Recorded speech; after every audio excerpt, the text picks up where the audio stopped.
A service of KIBMradio.com, the Internet's home for an all old-time radio.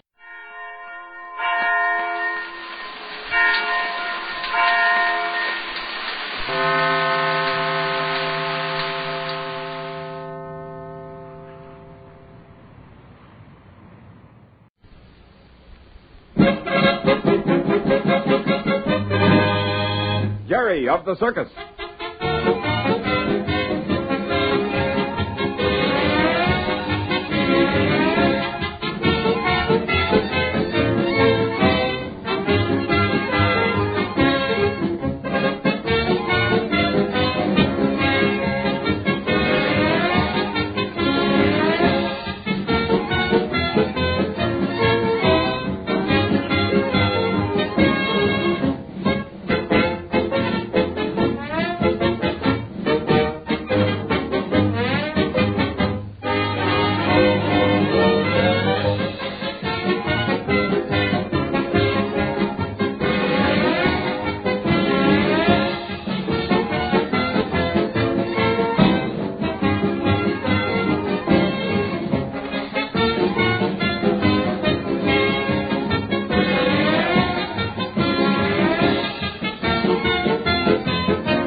For Jerry of the Circus.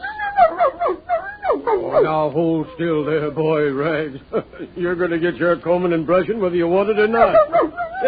Yes, sir. You got to get your beauty treatment. Oh, now what? Oh, it's Jerry, huh? Hey, you're Rags. Oh, boy, never mind. Hello, Rags. Hey, looks like our friend Jerry's in quite a hurry. Hey, Bob, where's my work shoes? Well, let's see now, aren't they... Never mind, I found them. Seems like you're in a mighty big rush, young fella. Yeah, I am. Well, what's the hurry? I'll be right out as soon as I get this other shoe on. Well, I don't know when I've seen you move so fast. I've got plenty to do today. You must have. There. I'm all set. Well, you going to let me in on the reason for this burst of speed? Sure. Well, in the first place, there's a telegram for me over at the office wagon. Oh, telegram, eh? Uh-huh. It's from Mr. Grayson about the safety deposit box. Well, now, that's sure good news, Jerry. You've been waiting an awful long time to hear about it. I hope it's the kind of news you've been waiting for. Me, too. But that doesn't explain why you put on your work shoes. Well, when I get through finding out about the telegram, I have to hurry right over to the horse stop and help Whitey with Splendor. Oh. Didn't you know? Splendor's awful sick with pneumonia or something like that. Oh, say, that's too bad. I did hear he wasn't feeling so good, but I didn't think it was so serious. Well, I don't know what I can do to help, but I promised Whitey I'd be sure to be there to do all I can. Why, sure, Jerry. You should see what you can do. You and that Colt are pretty good pals, and if he's sick, you don't want to let him down now. You go ahead and run along now. There's nothing you wanted me for, was there? Oh, no, not a thing, Jerry. Just there's not much for any of us to do until we can get the circus back in order again and get out on the road. Well, I'll have to hurry then. No, Rags, you can't come with me. You stay here with Bump. See you later. Okay, Jerry. I'll be right around here when you get through. Bumps, I'll let you know what's in the telegram when I get through at the horse stop. Okay. Oh, Mr. Randall. Mr. Randall. Yes, Jerry? I was just going over the office wagon. Good. That's just where I'm heading for. You got my telegram over there, haven't you? Oh, yes, Jerry. Slipped my mind for a minute. I've had so much to think about. I guess you have. Yes, sir. That cyclone was just about the worst thing I've ever encountered. Yeah, but we'll get rolling again. All right. Go ahead, Jerry. Okay. Now, let's see. Where did I put that wire of yours? Jim and Mr. Thomas and I have had so much figuring to do, my desk is pretty much upset. Oh, here we are. Here it is, Jerry. Thanks. Boy, I sure hope it's good news. I do, too. Shall I read it? Yes, go ahead. Let's see what it is. All right. Open deposit box. Contents, family papers, photograph of your mother, and only thing of intrinsic value.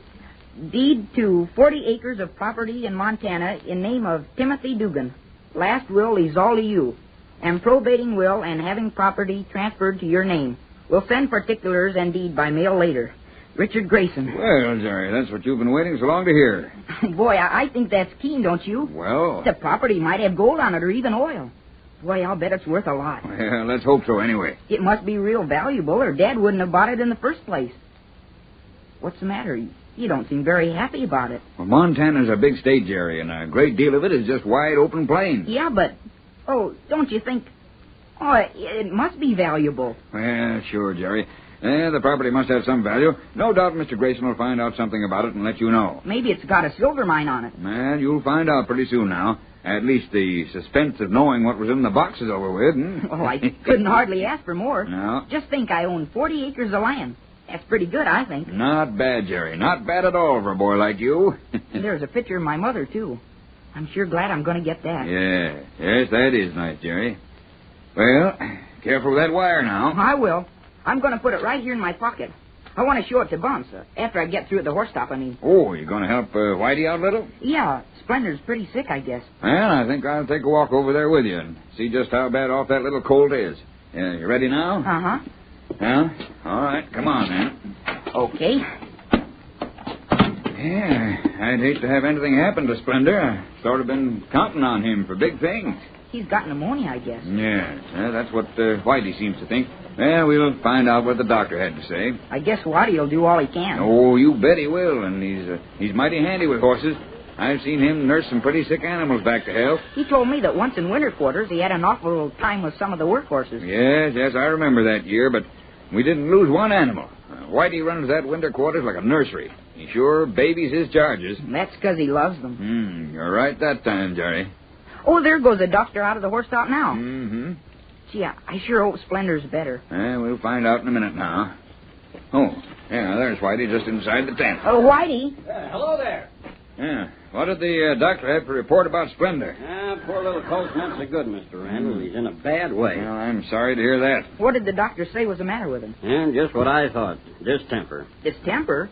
But I thought you said he had pneumonia. Well, that's the same thing, Jerry. In an animal, we call it distemper, but it's really pneumonia.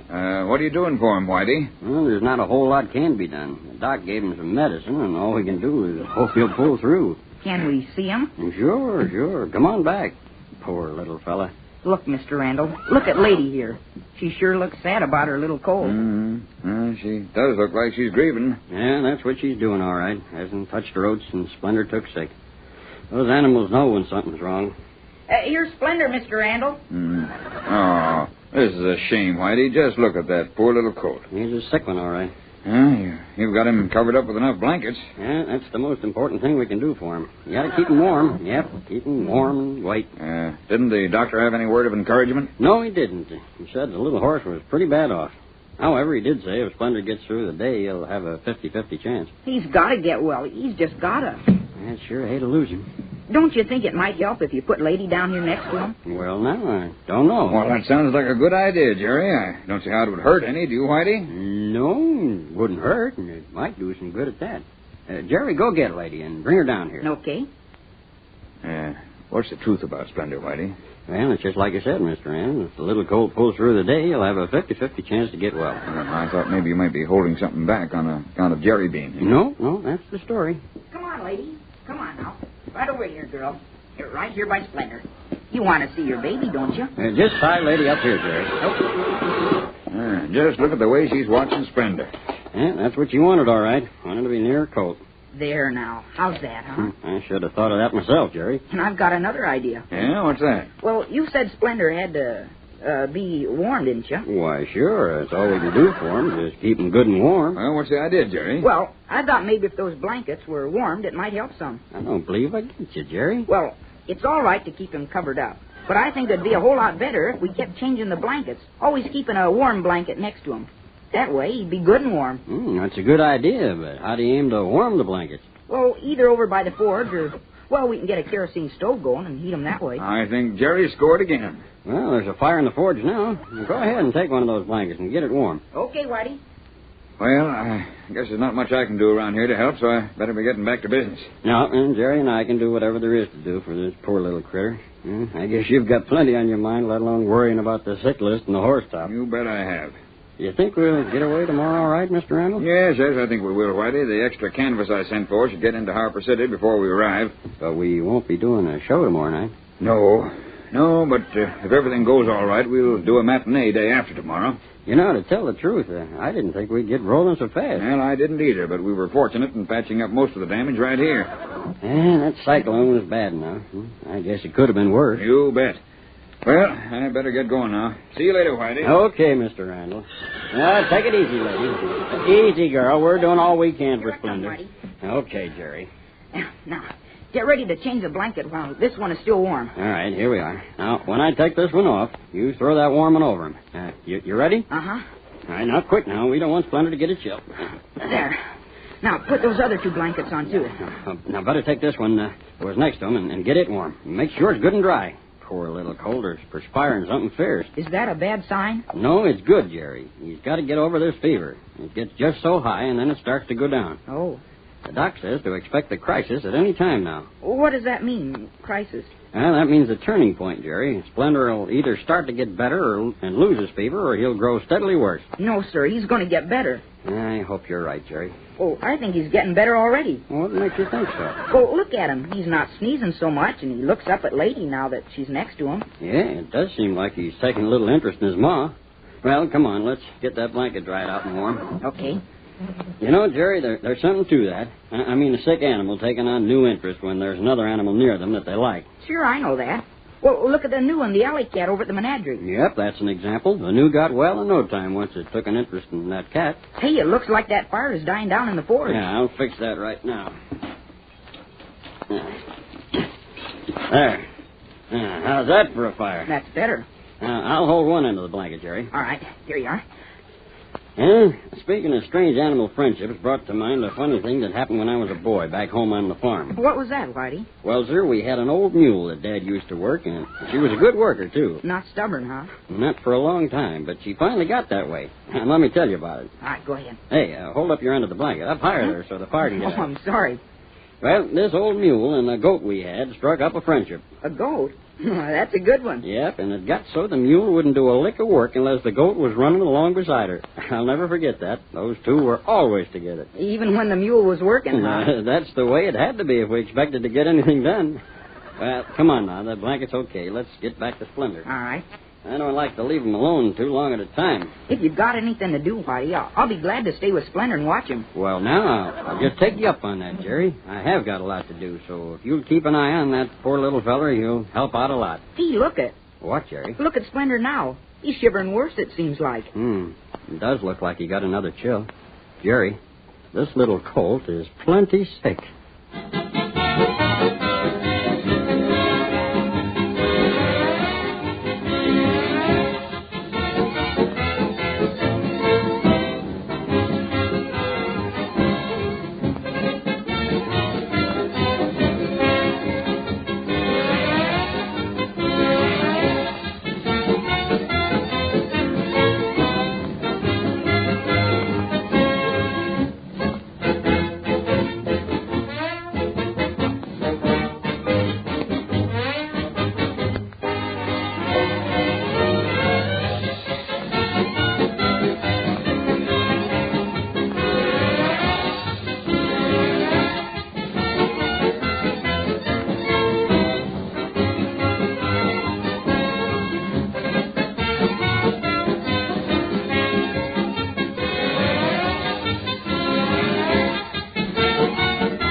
And its 98,000 dealers bring you Miss Dinah Shore in tonight's presentation of Suspense.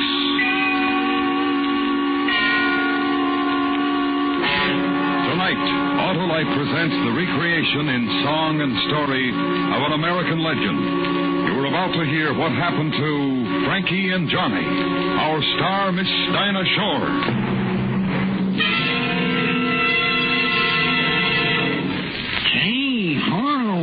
Weren't those circus acrobats wonderful? Yes, sir, Hap. You know, they remind me of the Autolite electrical system in every Autolite-equipped car, working together, just like the coil, distributor, generator, starting motor, battery, spark plugs, and all the other important parts of the complete Autolite electrical system. Well, there's one big difference, Harlow. You bet there is, Hap. Those acrobats perform for only a few minutes at a time, but the electrical system in your Autolite-equipped car goes to work the second you turn the switch to start your car. And it keeps right on working every second your car is used. That's why with Autolite, you can be sure every unit and every component part of the electrical system is related by Autolite engineering, design, and manufacturing skill to give you the smoothest performance money can buy. Hey, pays to keep the Autolite team together, eh, Harlow? It sure does, Hap. So, friends, if your Autolite-equipped car needs replacement parts, be sure to insist on Autolite original factory parts. And remember, from bumper to tail light, you're always right with Autolite.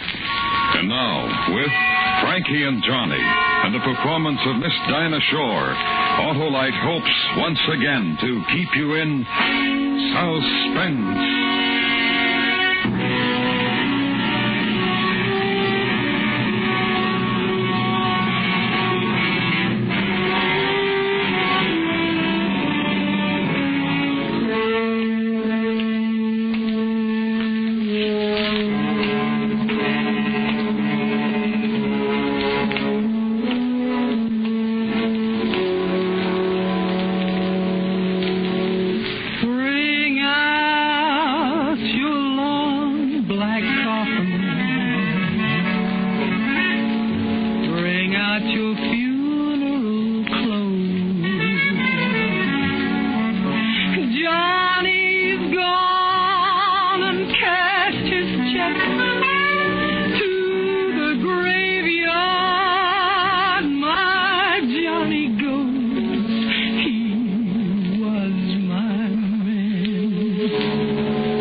Clarinet and talk to me, Johnny. What? You love me, honey? Sure. Johnny.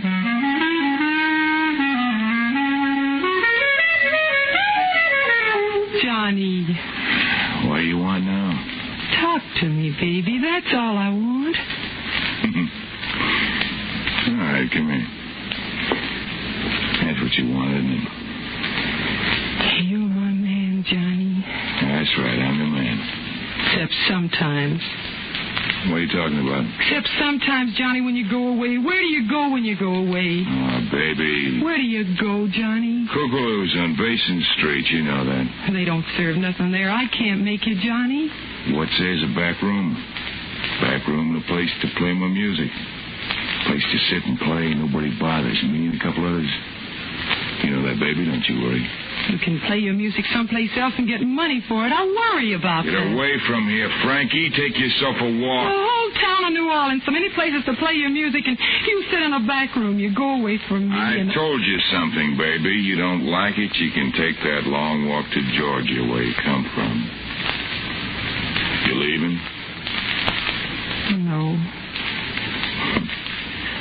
A couple of girls I used to know never bothered me about not going down to Kookaloo's. I won't bother you, Johnny.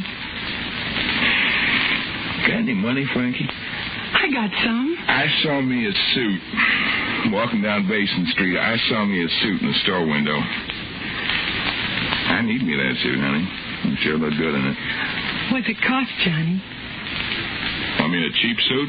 I didn't say that, Johnny. I just asked how much. $100? You got $100, baby? I got it. Well, that's good. That's fine.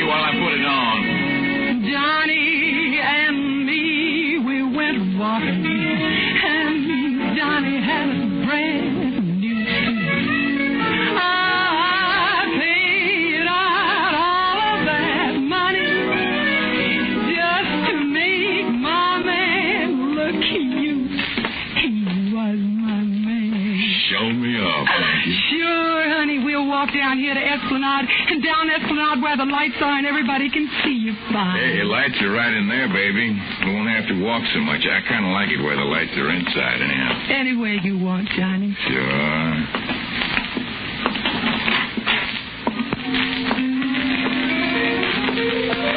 Hi, Johnny. Hi. Hi, Nellie. Got a new suit, huh? Yeah.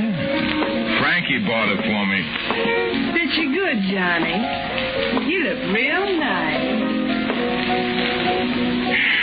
I need me a beer, Frankie. Can get you one? Oh, I ain't thirsty, honey. I'm thirsty. I'm real thirsty. All I got's $9. Yeah, I ain't that thirsty. Just give me one of them. All right. Here. All right, come on. I'll sit you down near the piano.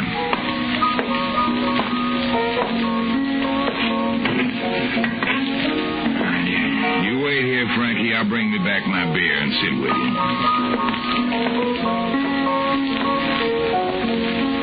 Oh, hiya, Frankie.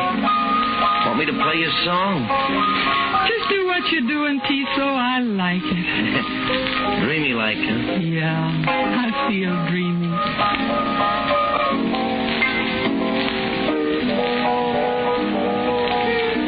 Hey, how are you and Johnny getting along, Frankie? Like that music you're playing? I'm glad. I'm mighty glad. Ever get homesick, Frankie? Oh, first I did. I never think about home no more. Georgia's a real nice place. A girl can do real nice there. I'm doing nice. I got Johnny. Yeah? Sure, I got Johnny. He comes back to the table from the bar, you ask him. I'll do that. When he comes back. He ain't at the bar, Frankie.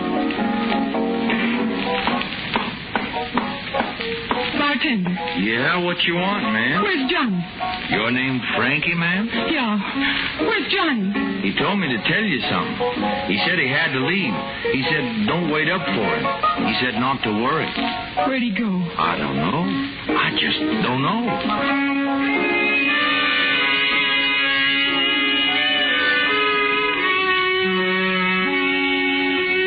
I ran to the street in a hurry. My Johnny was nowhere around. A gal who leaned in a doorway made a soft laughing sound. You looking for your man? Your Johnny's gone. Walk up and down on the pavement. Knock on a midnight door. Keep on asking for my loving Johnny in the weeping corridor. Guys tried to tell me some nighttime, tried to kiss away tears and tears. Come along, pretty Frankie, I'll love you for years and years. Forget your man, forget your man. But I just walked toward North Rampart, searched the dark night in between. Keep looking for loving Johnny, right down to old Dorothy. He was my man.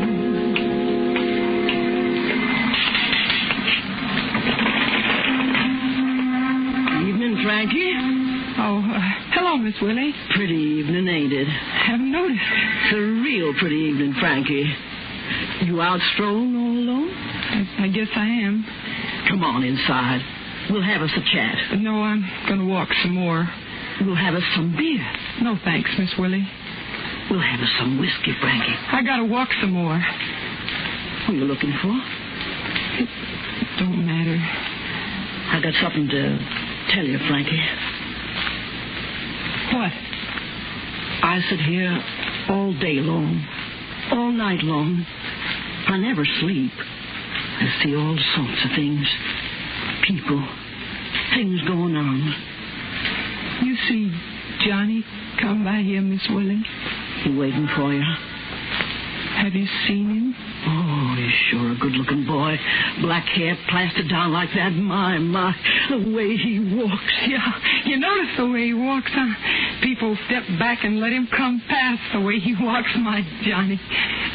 What's your interest in him, Frankie? He's my man. Uh-huh. You see him come by here lately? I've seen a gal come by here lately. Well, I got to go look for Johnny. Oh, this gal wasn't alone. Ain't a night for a gal to be alone. Real pretty gal. Who was she with, Miss Willie? Had gold hair and red lips. And her name was Nellie Bly. Nellie Bly? He said hello to a gal named Nellie in a place we were in. He was with her, Frankie. Where'd they go? To show off his new suit, I guess. Where did they go? Up the street. Down that way, Frankie. Down to Jellycake's place. I leaned out the window, and I think I saw them go into Jellycake's. I ain't sure now, but I think they did. Where are you going, Frankie? Jellycake's the other way. I'm going to find me a pawn shop. Why, Frankie?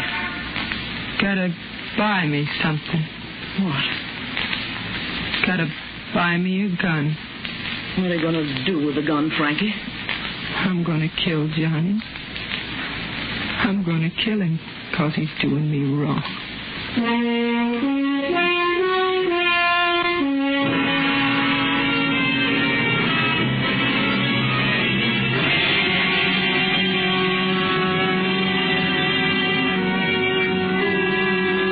Autolite is bringing you Miss Dinah Shore in Frankie and Johnny. Tonight's production in radio's outstanding theater of thrills, Suspense.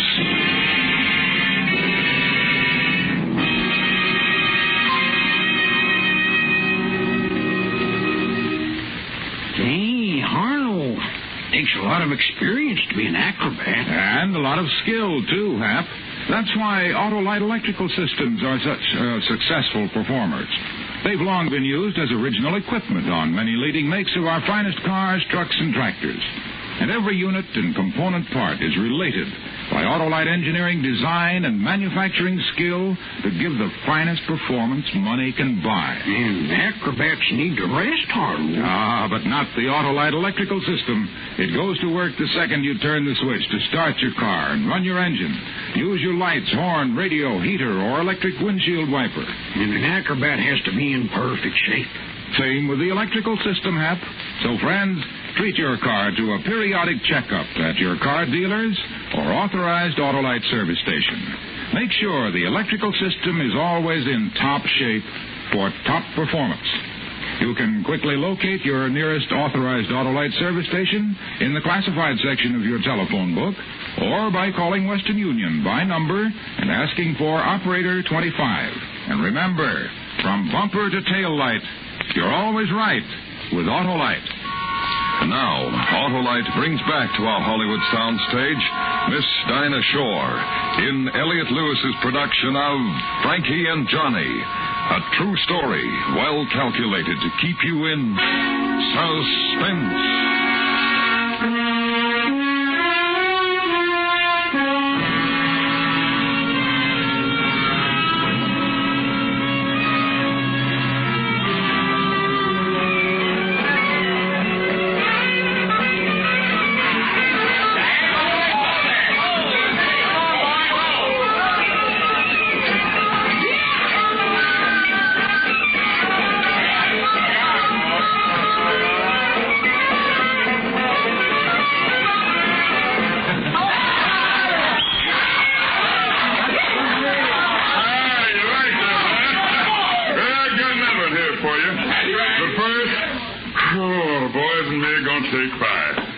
see you soon.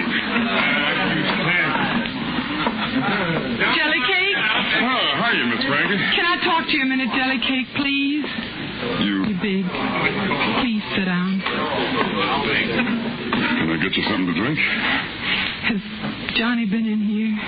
You've been here. With a girl? He was calling on Nellie. What did they do here? They were sitting over there. They got up and danced for a while. A couple of times when you played them soft. But mostly they just sat. He kissed her? You oughtn't ask me things like that, Miss Frankie. I want to know what he did. He had a little fight while he was in here. Wasn't much of a fight. Just hit a man, that's all. Johnny never hit a man on account of me. Oh, it wasn't that, Miss Frankie. Some man walked up and spilled a little gin on Johnny's new suit. It was an accident. Man didn't mean nothing, but Johnny hit him. Said the man had ruined his suit. Johnny might have killed that man except for the lady, the one he called Nellie. She fixed it. Fixed it? How? Took Johnny out of here for a little while. Then they come back. Johnny was smiling. Johnny was smiling and leaning close to the one he called Nellie, telling her things. Then she'd be smiling, too, laying her head up against Johnny's new yellow suit. Yellow suit? I didn't buy him a yellow suit. That's the kind of suit he's wearing when he come back in here, Miss Frankie. Soft kind of yellow. Not the kind that screams at you. Whispery kind of yellow. The one I bought him cost $100. Oh, you couldn't buy that yellow suit for $100. This was 5 pearl buttons on the coat. And the vest was silk. There was a big gold chain across the front. Ah, that Johnny lighted up the place. A soft, pretty light. I'd have bought him a suit like that. If he'd have asked me to, I'd have bought him anything he wanted. He never asked you for no diamonds, did he? Diamonds? Like the one he's wearing on his little finger. Miss Frankie, that was the biggest diamond in the whole world. The brightest one, too. That Johnny ain't never going to need a light to find his way around. Not with that diamond on his little finger. I guess Nellie bought him that, too. And the pattern of the shoes and the cane. I guess she likes him real well. Guess Johnny got himself a woman. Where'd they go, Jelly Cake? Out of here some time ago. Must have been an hour. Where? Well, he gave me $1 to play him a tune. Called me a tune, said play it before I take my loving Nellie home. You know where she lives? Where Ursuline crosses Charteris, Miss Frankie. 3rd house down. Left side. Thanks, Jelly Cake. What you gonna do? You know what I'm gonna do. You gonna kill him? Well, good night, Miss Frankie. Come on.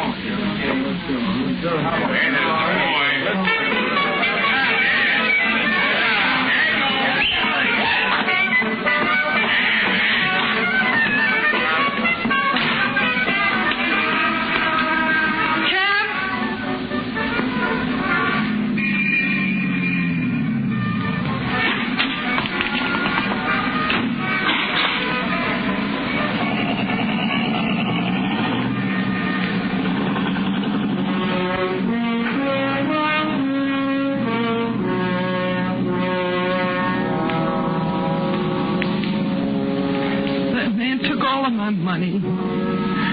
That man took all of my love. He left me so sad and so lonely. My heart's a broken winged dove. He is my man, but he's doing me wrong. Got a big rock on his finger and a yellow suit on his back. Making love to that Nellie Bly. So driver, roll this hack. Gonna kill that man. What'd you say, lady? Gonna kill that man. Turn here, the 3 houses down and stop. I guess you want to go someplace after you leave here, lady. You want me to wait? You can wait.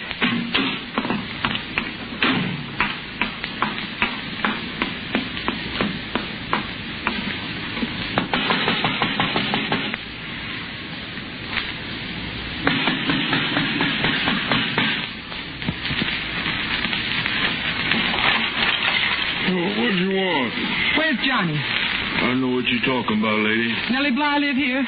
She's gone, lady. She ain't never coming back. A man with her wearing a yellow suit and a gold chain and a diamond ring? Name's Johnny, huh? Oh, gent, real gent. He's gone, too. He's gone with Nellie Bly. They talk about where they were going? They talked about Memphis and St. Louis, about riding the riverboat come morning. That Johnny's a real sport. Laid a $5 bill right here where my hand is. I only got $2. Right here where my hand is. Thank you kindly. What'd he buy for $5, mister? What I'm going to sell you for $2. Johnny sent me to his place to pick up something. You're lying. Johnny ain't got nothing except what's on his back. Got a clarinet? That's what he told me to get, that's all. What'd you want Johnny for? I got something to give him, too. What's that? A gun.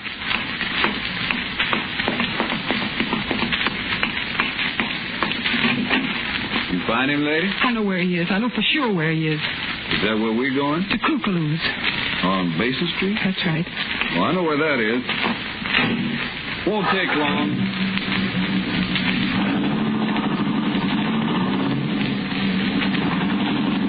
Cabby? Yeah, lady? I got no more money. Oh? I can't pay you for this ride, Cabby. You weren't kidding, were you, about what you said before? About what? About killing a man? I wasn't kidding. I'm gonna kill him. This ride won't cost you nothing.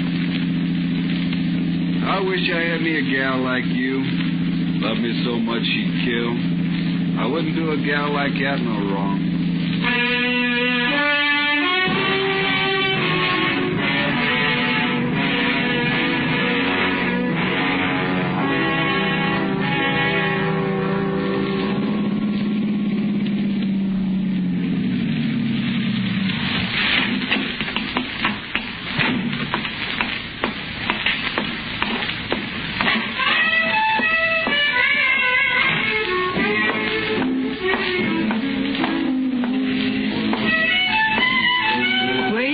Frankie. Get out of my way, Nellie Bly. You can't go in that back room. Johnny won't even let me go in there, so he ain't gonna let you. I got no argument with you, so get out of my way. You got an argument with my sweet man. You got an argument with me. You want to go to Memphis, Nellie? I'm going. You want to go to St. Louis? I'm going there, too. Maybe you're going, and I ain't going to stop you. But you're going to find another sweet man to go with, not Johnny. Honey, he don't love you no more. He's tired of you. Tell me. Tell me lots of things. Tell me about my gold hair and my red lips. Tell me. You ain't going with Johnny. No. I guess I ain't. Get out of here, Nellie. The way you hold that gun, I guess I better. Get on that riverboat and never come back. I ain't never coming back, Frankie. Honest.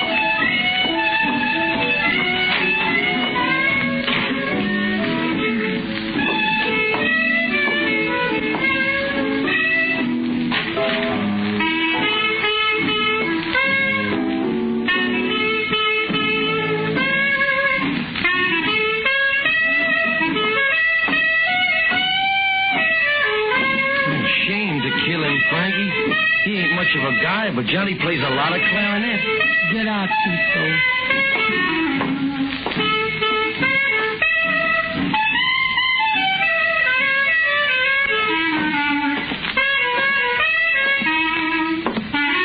You ought to kill him, Frankie.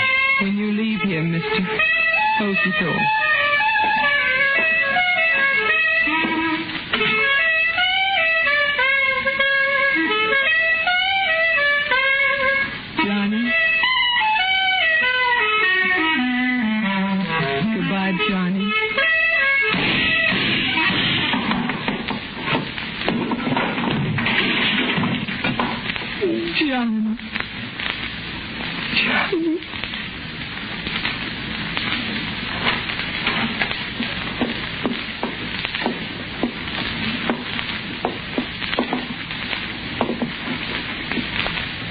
Roll him over easy, boy. Roll him over slow. How do you feel, Johnny?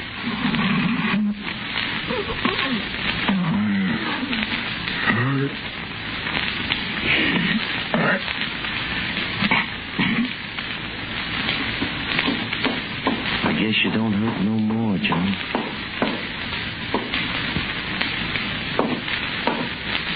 What happened to him? He got shot.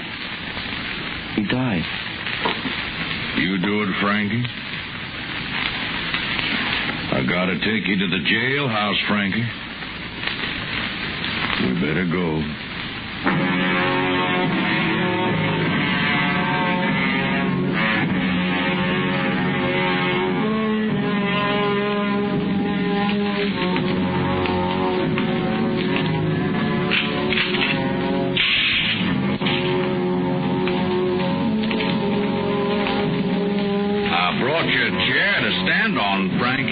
You want to look out the jail window. You want to look? You want to look, Frankie?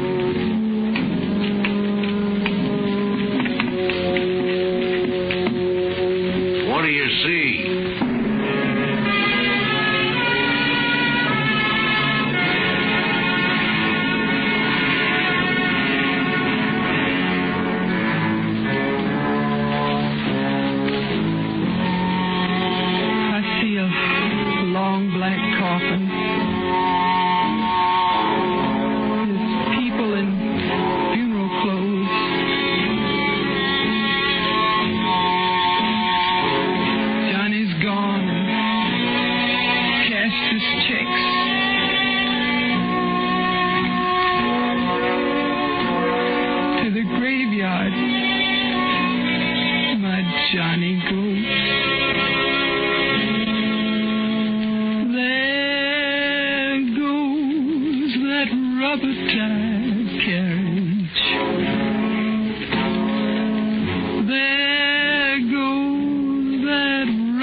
Suspense. A true story presented by Autolite. Tonight's star, Miss Dinah Shore. This is Harlow Wilcox speaking for Autolite, world's largest independent manufacturer of automotive electrical equipment. Autolite is proud to serve the greatest names in the industry. They are members of the Autolite family, as are the 98,000 Autolite distributors and dealers in the United States and thousands more in Canada and throughout the world. Our family also includes the nearly 30,000 men and women in 28 great Autolite plants from coast to coast, and in still other Autolite plants in many foreign countries, as well as the 18,000 people who have invested a portion of their savings in Autolite. Every Autolite product is backed by constant research and precision built to the highest standards of quality and performance. So remember, from bumper to tail light, you're always right with Autolite. Metacom presents Arch Oboler's Lights Out, Everybody.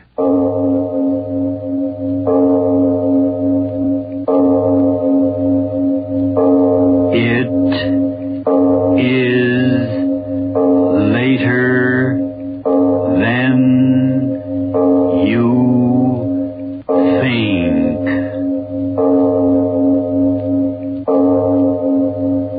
This is Arch Oboler bringing you another in our series of stories of the unusual. And once again we caution you, these lights out stories are definitely not for the timid soul. So we tell you calmly and very sincerely, if you frighten easily, turn off your radio now.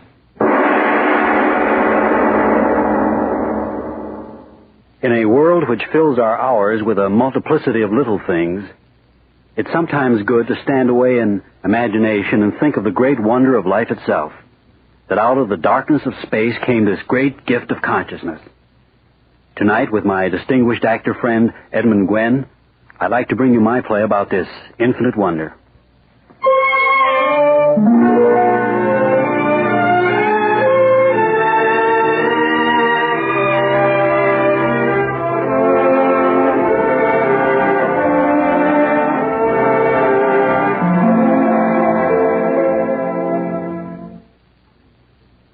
And so, my good friends, I can only add that I thank you with all my heart for the honor you have given me this evening.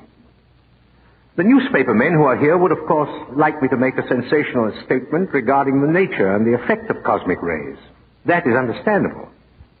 We know that these rays originate in the cold distances so far beyond our universe that the human mind cannot begin to grasp the reality of the endless darkness. We know that these cosmic radiations are continually bombarding us, changing the very structure of things with every passing second. Some of us believe that it is this radiation which, acting upon the atoms of primeval matter, caused the gradual evolution of the creature called man out of primeval slime. Yes, a popular magazine article recently headlined the cosmic ray as the essence of life. The essence of life. Perhaps. But where out of the frigid darkness come these radiations? Where? What lies beyond the reach of our greatest telescopes that is the source of this tremendous unseen flow of cosmic energy? Some of you stir restlessly. You are thinking, our friend Sir Albert grows senile. Life grows short for him. He is looking out into the night with fear. No, my friend. It is not fear that makes me ask the questions whence and where. It is not even hope. It is wonder. Wonder at the source of this unending stream of power that drives across eternal space, bringing our universe what may be the very source of life. Now I say to you, what so many of you already believe in your hearts, that our world, and all we know of it, all things, all beings, is not mechanism, but the result, the expression of a thought, a great, transcending thought. I leave you with this question. Can it be that cosmic radiations are a direct expression of that divine eternal thought?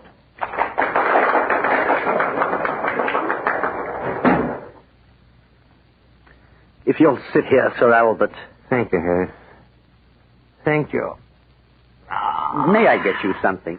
No. Oh, just see that they let me rest here a few moments. I'm very tired. I'd like to say it was a thrilling occasion, Sir Albert. So many of your friends who... those reporters. Tell them I'll see them as soon as I possibly can. Yes, sir.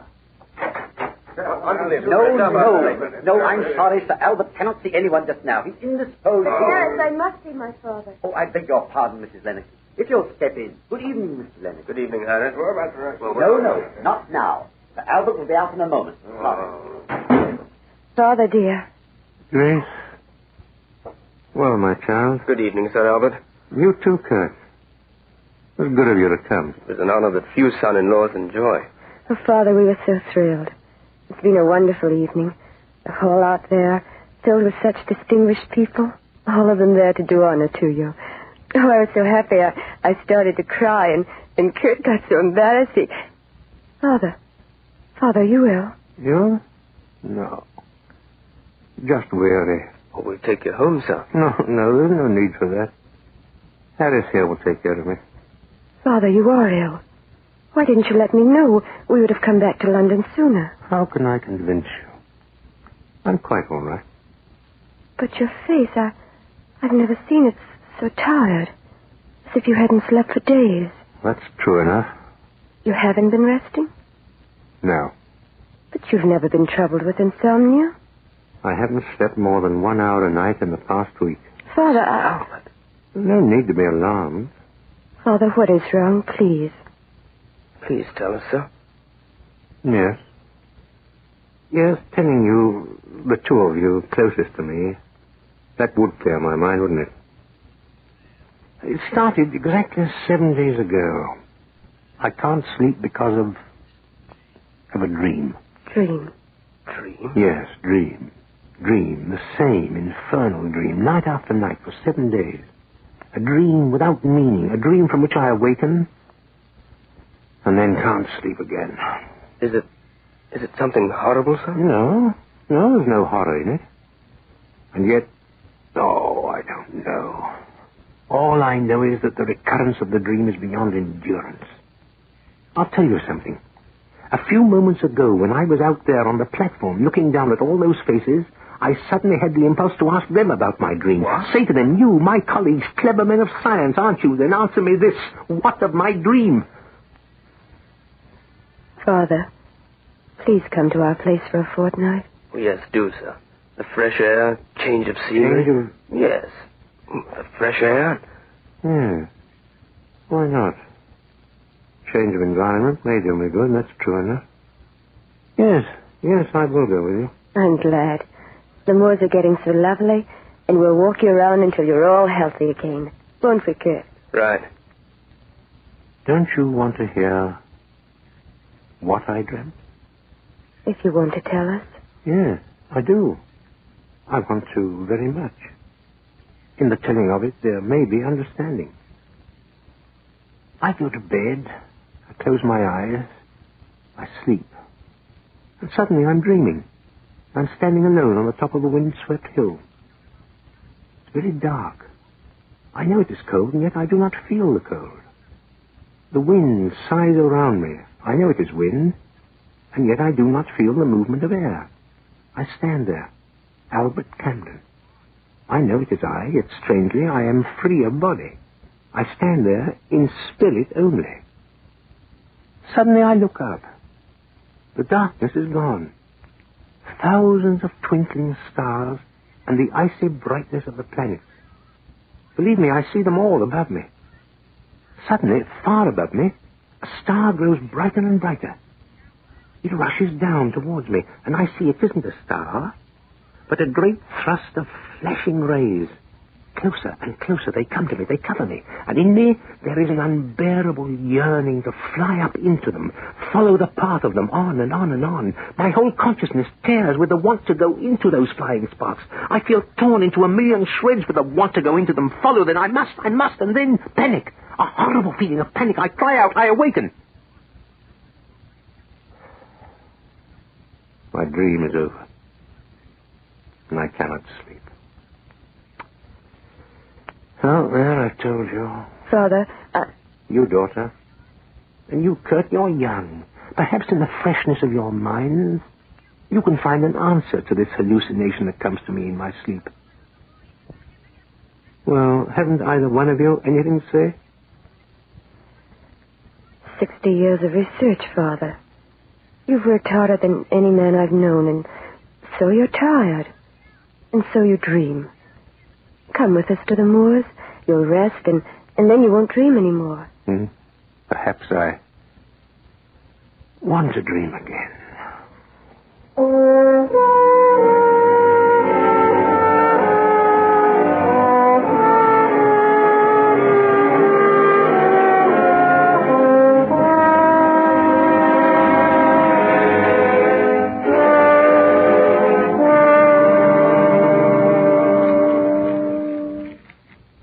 Fire's hungry.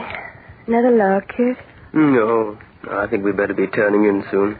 Right, Sir Albert? Yes, in a few moments. Tired, aren't you? And no wonder. What was it, 15 miles? Now, don't exaggerate, darling. 10 miles, and that's stretching it a bit. Father? Yeah? You are feeling better, aren't you? Huh? I said your health, you're resting at night. It has been better since you've been here with us. Yes, of course. I'm so glad. Sometimes I was almost afraid that you... Oh, but I'm talking too much. And I should be sleeping. Well, off I go to my lily white couch. Good? No, I think I'll have another pipeful before I turn in. Well, if I'm spurned, I'm spurned. You, Father, going up? No. No, I'll sit here a bit if you don't mind. All right. But don't sit up late, you two. We won't. Night, Father. Night, dear. Good night. Wind's rising. Look at those sparks go up the chimney. Kurt. Yes, sir? What I said before, it isn't true. Sir? I told Grace I've been sleeping well. I haven't, you know. I guessed as much. It's been worse every night. The dream? Yes. If I only could understand the meaning of it. I tell you, boy, it's like a familiar name you can't remember. The want of remembering grinds in your head until it's beyond endurance. Is it the same as you told me? Yes, exactly the same. The hilltop, the feeling of freedom from body, that rush of sparks like music in my ears, the want to rise up beyond them, then the sudden feeling of panic and the horrible awakening. What does it mean? What? Every night, over and over. Why? Why? Why? If I could do something, sir. Do? What is there to do? You're not a young man. The work's been such a strain. If you'd let yourself be examined, I mean a competent medical man who'd find that, well, the subconscious cause of your dream. Well, you're not angry, are you, sir? There's no reason to be angry. Well, I think I'll go up. Good night. You'll not? No, I'll sit here until the fire's burnt out. Good night, son. I'd like to say that, well, the reason I suggested a psychiatrist was not that I understand, yes? Night. Good night, sir. I hope you rest well. Good night.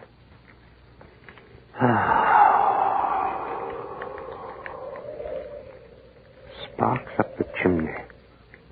Rush of sparks. Why? Why? Oh, I'm tired. Tired. Sleep. But if I sleep, I'll dream. Dream. To sleep. To dream. To dream. Dream. Dream. Dream.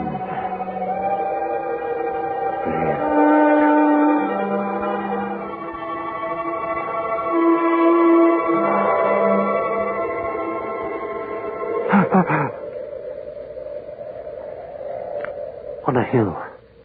Standing on a hill. So dark. Cold. Must be cold. I feel nothing. Why am I here? Dark. Lonely. Lonely. Sky. Stars. Millions of stars. Polaris. Arcturus. Vega. Nebula in Orion. Nebula in Andromeda. So many stars. Clusters. Endless. Worlds beyond worlds. So bright. So clear. Why am I here? Waiting. Yes, waiting for something. I don't remember. I've got to wait. I was tired. I'm not tired anymore. Why am I here? Why do I wait? What? A new star. So bright. Coming closer. Well, how can that be? How can a star? No, a meteor. Falling. Closer. So bright, my eyes are... Oh, now I've got to see. Brighter and brighter. The rays. Flashing rays. Closer and closer, closer and closer. I know you. I've seen you. Right around me, covering me. Sparks covering me. Yes, I hear you. I want to. Yes, I want to follow you. Follow your path. I want to. I will. I'll go with you. I'm afraid. I'm afraid to follow your path. If I do, Father, what is it? Oh, Father, please, wake up. Grace, what? Someone screamed. Father, it was Father. Oh, Father, Sit down, please. Father, wait. Oh, Grace. You cried out. What? Yes, sir, you cried out. You did. What happened? Cried out? The dream. I dreamt. The dream.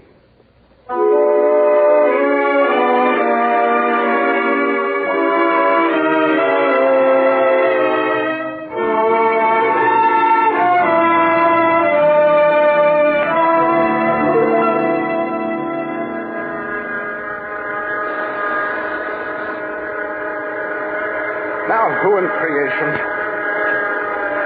Yes. Infernally impatient, whoever you are. Yes, what? If I might come in, Reynolds? Sir Albert. Sorry to disturb you at this hour. Come in, sir. Come in. Thank you. I had no idea, sir, keeping you waiting. Quite all right. The country, sir. Did you enjoy it? My son-in-law brought me back to see a doctor. You're ill, sir. A chair, won't you sit? No, quite all right. What time is it? Almost 11, Sir Albert. If you're not well... Oh, somehow I had to come here tonight. Late as it was, I had to. All the laboratory workers, we've missed you, sir. It's been a long time since you left London. Almost a month. 29 nights. Did you say something, sir? No, nothing. Tell me, the work. Has it been going well? Quite well, sir. Outside, I could hear the whine of a generator. Yes, sir. This here. We've gone right ahead with the work. We've gotten some rather interesting results by reverse excitation of the cathode fields. May I show you? Yes. Well, sir, the Regents asked us to devise some means of illustrating, or rather, visualizing cosmic radiation so that it can be demonstrated in the classroom. I devised this contraption. It has no authenticity, but it does visualize on this fluorescent screen what a rush of cosmic rays might look like. Show me, boy. Right, sir. You'll see. It does visualize cosmic radiation for the students. Watch, sir. See, sir? On the screen. Sir Albert. Sir Albert, what is it? Same. What? The same, I tell you. In miniature, but the same. I don't understand, sir. A rush of sparks. The pattern of sparks, I tell you. Sir Albert. Don't look at me as if I was crazy. I've seen them. The same pattern of flying spark, but 1,000 times greater. Sir Albert, you're not serious. Cosmic rays, they aren't visible to the eye. Glorious, driving through space, through the universe, showering the earth. Sir Albert. I've seen it, I tell you. I've seen it in my dream. Dream? Yes, in my dream. That's what I wanted to know, and now I do know. What I've been seeing in my sleep. Cosmic radiation. Cosmic rays. The path of them out of the infinite. Pouring out of one focal point in the darkness of space. Yes, stare at me all you want to, but I've been dreaming that night after night. I've been... Well, why do I dream that? I know what I dreamed, but I don't know why.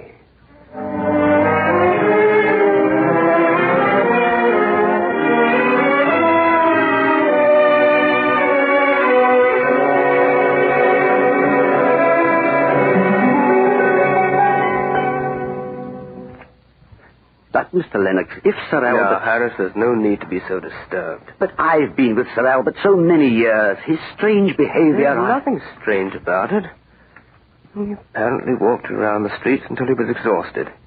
So, when he came home, he announced that tonight he felt certain he'd be able to sleep. Now, that's perfectly plausible and normal. I don't like it, sir. Harris, you're an old woman. Instead of that long face, you should be happy. Should I? Yes. For the first time in weeks, Sir Albert seems alive and animated, eager to go to sleep. Well, that sounds paradoxical, doesn't it? Well, see, I feel happy too somehow. That's the way you should feel. This is going to be good news for Grace, Mrs. Lennox. I think I'll telephone her. She'll be as pleased as Punch that Sir Albert has come out of it all. gone to bed and to sleep in a perfectly normal manner. Yes, to sleep in a perfectly normal manner. Sleep. Sleep. Sleep. Must sleep. Must. The dream. Will I? But I must dream it again. I must. But if I sleep and don't dream, no, will dream. So many nights dreamt that dream. Got to dream it again. Yet again. Dream again. Once. Once again. Oh, find out why. Dream again.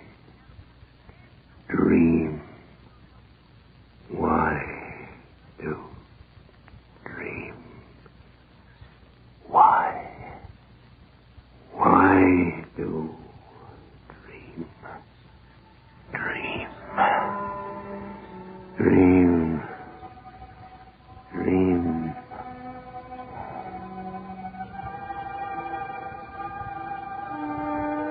Dream. On a hilltop. Yes, the dream. Dreaming and knowing that I dream. Cold. Feel the cold. I never felt the cold before in the other dreams. If this dream is as the others, sky will clear. Yes, stars. Millions of them. So bright. Oh, no, I can't be dreaming. So real. No, this can't be a dream. I'm not asleep. I'm not. Awake. I've got to remember. Sitting in front of the fire. Yes, I was sitting in front of the fire. Got up. Wandered out of the house. Yes, that's it. Not a dream. Wandered out into the night. On a hilltop. I'm here. Yes, I am. Stars so bright, everything round me so real. This is reality. It must be. No. A dream, I know. A dream. Waiting. Listening. For what? I can't remember. Something that should happen. Something that always happened in this dream. Oh, why can't I remember? I must remember. I will remember. What?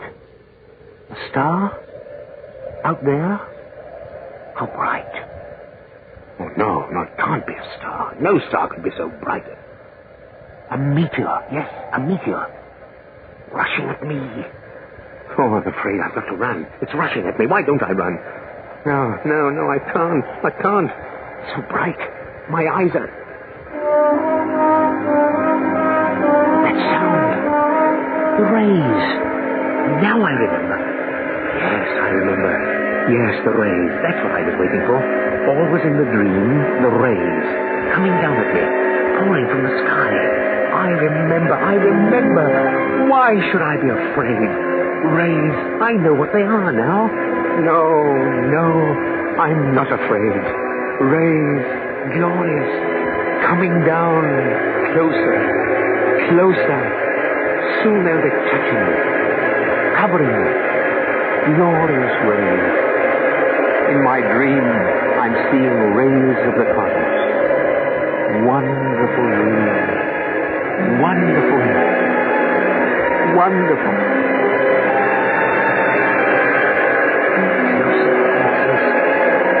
So bright, shining, glittering, sparkling, glittering around me, covering. I feel I want to go into them. Yes, follow the path of them, path of the rays. Let myself go up into them. Let them take me up into... No, I'm afraid. I'm afraid.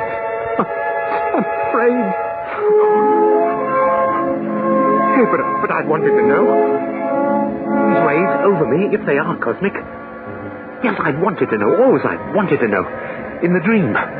Wait, where they come from. What's behind them? I will know. I've got to go up into them. Follow them. They'll carry me. Take me to where? They're lifting me. Lifting me. Higher. Higher. The hill.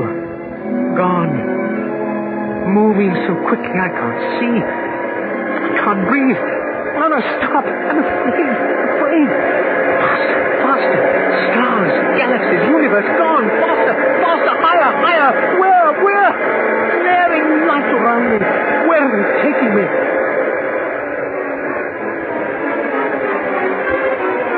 Yes. I hear. But what? What?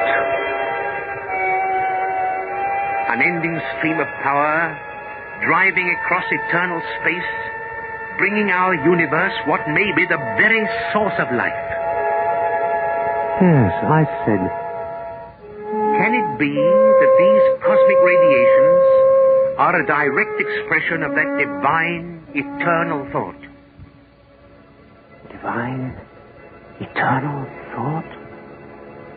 I remember. I said... But can it be? Can it be?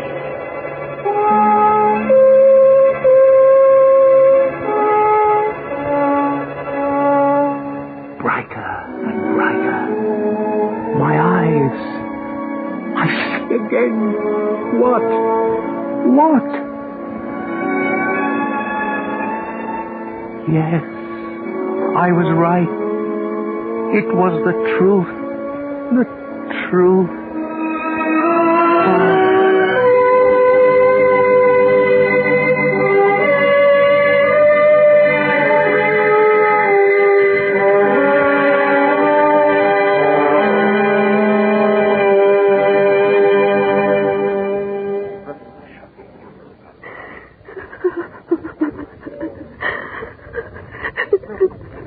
It's the truth, Grace.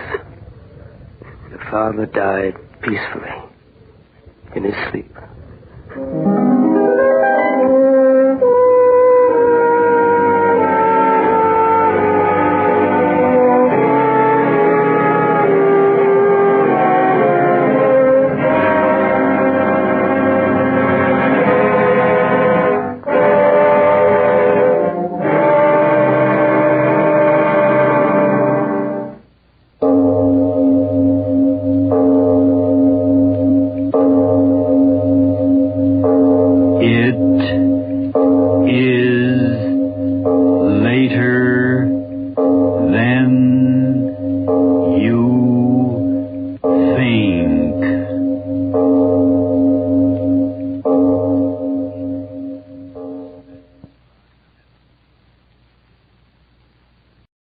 And now stay tuned for the mystery program that is unique among all mystery programs.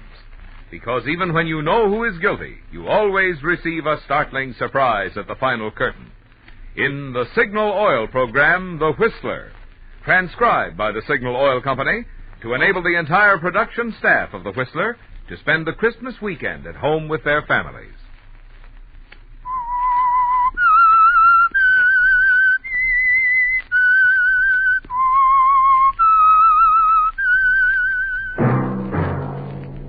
Signal, the famous Go Farther gasoline, invite you to sit back and enjoy another strange story by The Whistler.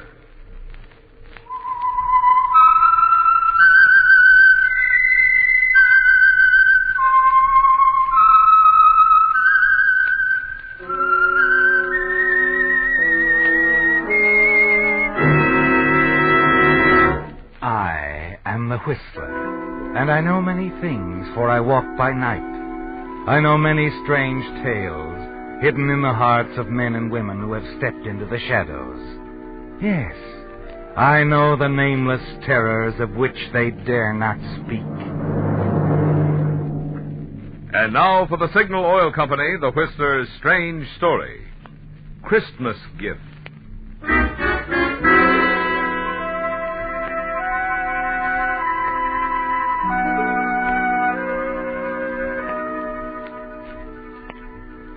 Christmas was only a few hours away, and Mary Winston couldn't help but marvel that its spirit could reach down and touch a cheap nightclub like Pete's Cantina on the outskirts of Panama City.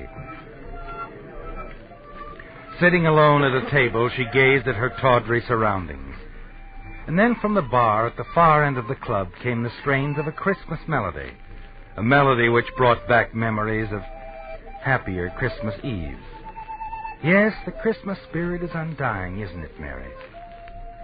You watch the strolling soloist, Sailor Reynolds, nod as he comes closer and passes your table. It's been 3 months now since you were hired as a singing hostess at Pete's Cantina.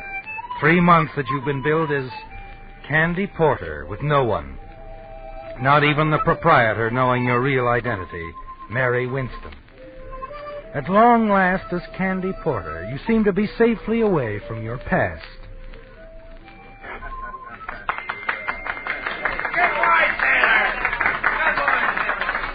As the music ends, you look up, aware suddenly that Pete Gardinas, the rolling, heavy-set proprietor, is approaching your table. Candy! Look, there is an American gentleman just came in. He wants to buy you some champagne. Champagne, you hear? Please, I'm not in the mood tonight. Look, kid, this looks like a big spender. If he wants to buy champagne... All right. You turn and see the tall, heavy-set American approach, and suddenly you become tense. After a year of running away, you've learned to spot his kind in a moment, haven't you, Mary? You're certain he's a detective. And now you have to fight to remain calm as he approaches. Sit down, Mr. Fontaine. Sit down. Sure you don't mind, Miss Porter? Of course not. Thanks. In that case, I will. I'll go get the champagne. I keep him on ice. 11 years old, too. Cigarette, Mr. Fontaine? No, thanks. You don't mind if I do? Oh, no, of course not. Oh, here. Light? Thanks. Well, this is very unusual for me, spending the Christmas season so far away from home. Mm-hmm. How come? Business. Important business. Couldn't it wait? No. This business means a lot to the people I work for. Yes, what do you say, the bubble water? From Marseille, 13 years old. You said 11. That was from Le Havre. This is even better. Now I put him back in the ice. If you want some more, just call Pete. I've got more just like it. Well, I guess it's a few hours early to say Merry Christmas, Miss Porter. So I guess I'd better just say good luck, huh? Thanks. And here's hoping you find whatever you came here for. Oh, I've already found what I came for. You see, I came for you, Mary Winston.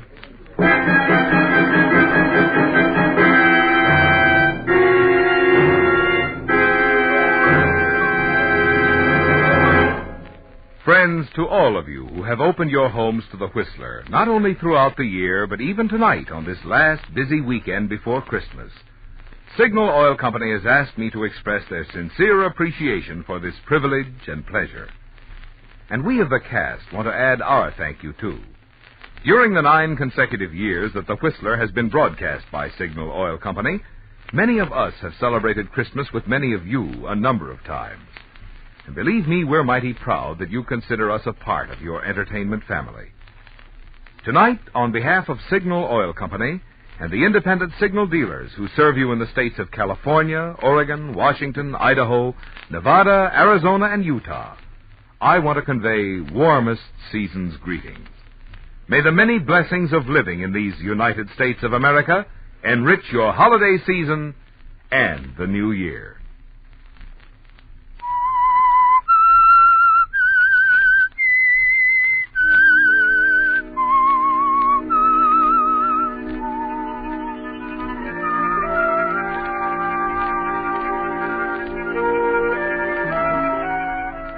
It's ironic, isn't it, Mary? A sorry Christmas gift after all the months of hiding, running from one town and then another, using a different name in each place, but never your own, Mary Winston. These past 3 months you've been known as Candy Porter, singing hostess in Pete's Cantina here in Panama City. And now this detective sitting across from you has called you by your real name, Mary Winston. And you can't run, can you, Mary? Facing Fontaine, you decide there's only one move you can make. That you've only one card left. But if you play it wisely, carefully, it might prove to be an ace. You say you came here after me, Mr. Fontaine? Mm-hmm. I don't know what you mean. I think you do. And if I were you, I'd be ready to leave for Los Angeles in the morning, Miss Winston. Like the billing says, my name is Candy Porter. I know what the billing says. I know what it said in Brooklyn when you were billed as Doris Trent. In Denver when you were billed as Gladys James.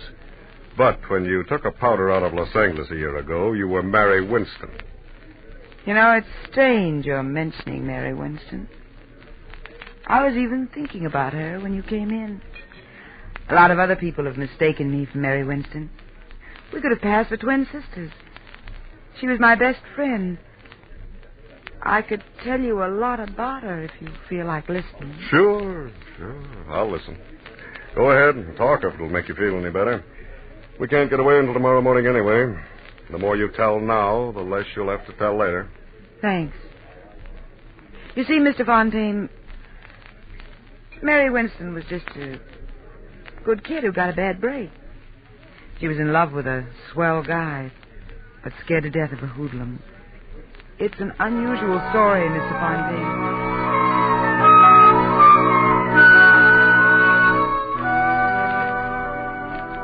It was an unusual story, wasn't it, Mary?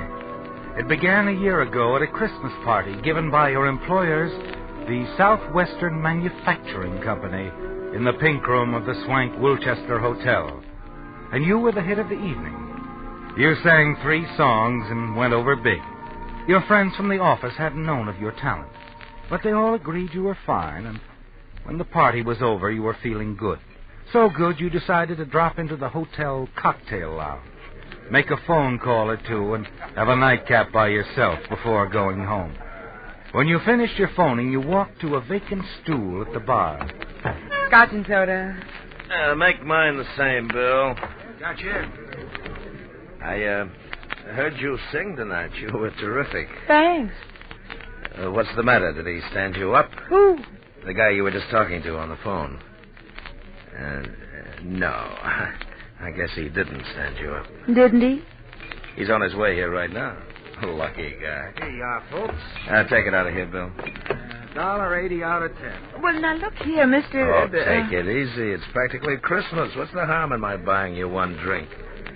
Like I said, I liked your voice, Miss Winston. Thank you, Bill. You a detective or a mind reader? Oh, you mean your name? Mm-hmm. It wasn't any trick to find that out.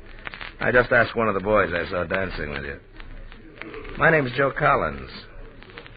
I see you've never heard of me. Should I? Oh, now I get it. You're a professional talent scout and want to get me into the movies. Nope. I'm a gambler. Disapproved? Why? Live and let live's my motto, and that's exactly what I'm going to do right now. What? Live my life and let you live yours. Good night, Mr. Collins. Just think I can tell the girls at the office tomorrow I met a real live gambler. Wait a minute. You could tell them a lot more than that if you believed in your voice as much as I do. Really? Mm-hmm. You've heard of Domingo's out on Sunset, haven't you? It's an undercover gambling club, isn't it? It's more than a gambling club. There's a swell floor show. A lot of big people go out there, people that count. And all intimate friends of yours, I'm sure. No, but I know quite a few. Some who could push you right to the top with that voice of yours. Mr. Collins, this is the oldest line I ever heard. It's not a line, but skip it.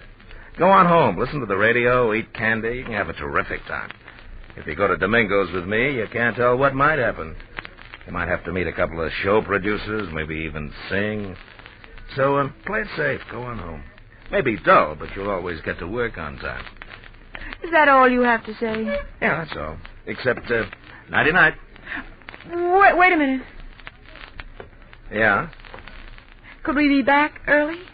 We'll leave any time you say. Well, what are we waiting for? Well, now you're making sense. I'll call a cab. Well, never mind. I have a car. It's parked right around the corner.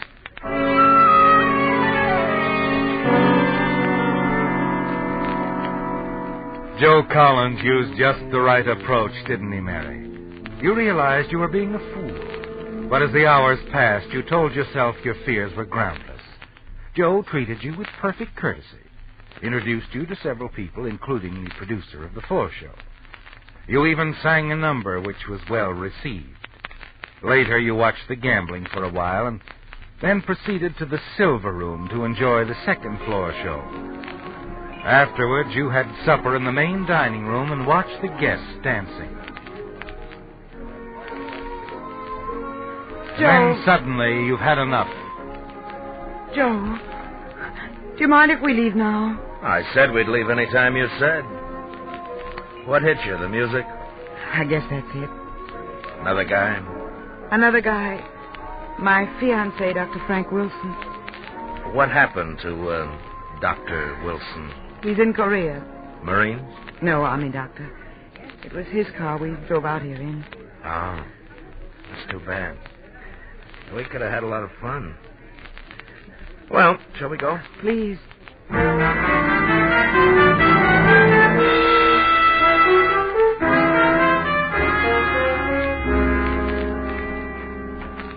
Hop in, unless you want me to drive. No, I'll drive. Good. We'll probably be safer that way.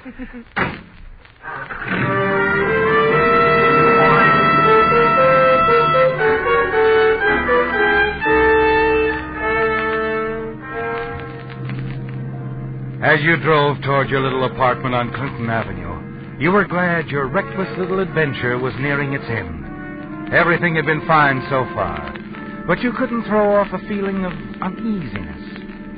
For a few miles, Joe said little, and then he seemed preoccupied, and you were relieved when he finally broke his strange silence.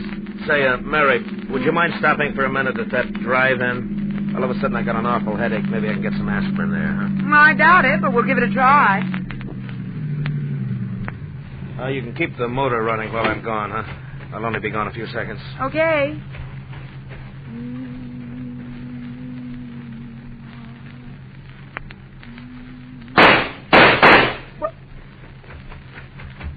Joe! Get going.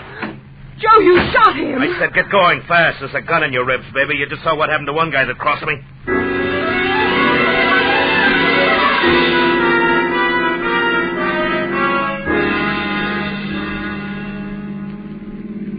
Did you kill him? I don't know. Oh, why was I such a fool? Turn right at the next corner. A car's been tailing us for the last 5 minutes. I'm glad. I hope it's a prowl car. It'll save me the trouble of phoning the police. I said turn. Yeah, he didn't turn, baby. You know, you shouldn't have said what you did about phoning the cops. Nobody but me and you knows about that drive-in job. You just better pull over and park. We got a couple of things to talk over. I said pull over. Please, Joe. Joe, don't kill me. I know you can do it easy, but I'll never tell about tonight. That's the way you feel now. An hour from now, you'll feel different. Oh, no, I won't. On my word of honor, I'll make a deal with you, Joe. I'll trade you my silence for my life. I swear I won't talk about it ever. You sound like you really mean that. Oh, I do mean it, Joe. I swear it. I swear it. You're swearing, huh? Yes, Joe. I swear it. Well, I'm not being very smart, but I'm going to take a chance. You drove the getaway car, so I guess that makes us partners anyway. Yeah. You know, partner, we ought to have a lot of fun together. Now, how about dropping me off at my place, huh? Tell me where to go. Live about 6 blocks from here. Just turn to the right at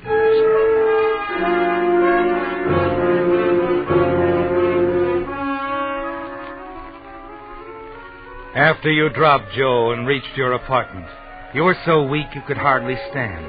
You literally fell into bed. You tried to sleep, but sleep was impossible.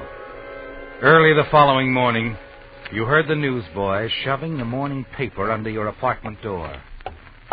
You hurried across the room and looked at the front page. The headlines and stories sickened you. Drive-in manager shot in attempted hold-up.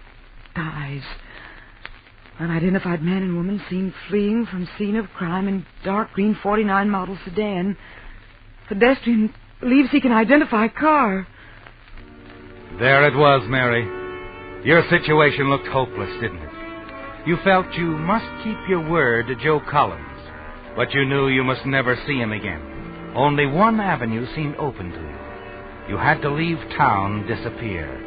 You dressed hurriedly, packed a few belongings, withdrew your savings from the bank, and by noon were on an eastbound plane for New York. You decided to take advantage of your voice and become a professional entertainer. The first few weeks you auditioned almost daily with negative results. But finally, after 3 months, you were singing at the Golden Lion, a prosperous little nightclub in Brooklyn, New York. After a shaky start, you became a featured performer under the name of Doris Trent. As the weeks went by, your work improved. You became sure of yourself. And one night you noticed Vern Shields, famous musical comedy producer, in the audience. His presence seemed to inspire you, and you went over better than ever.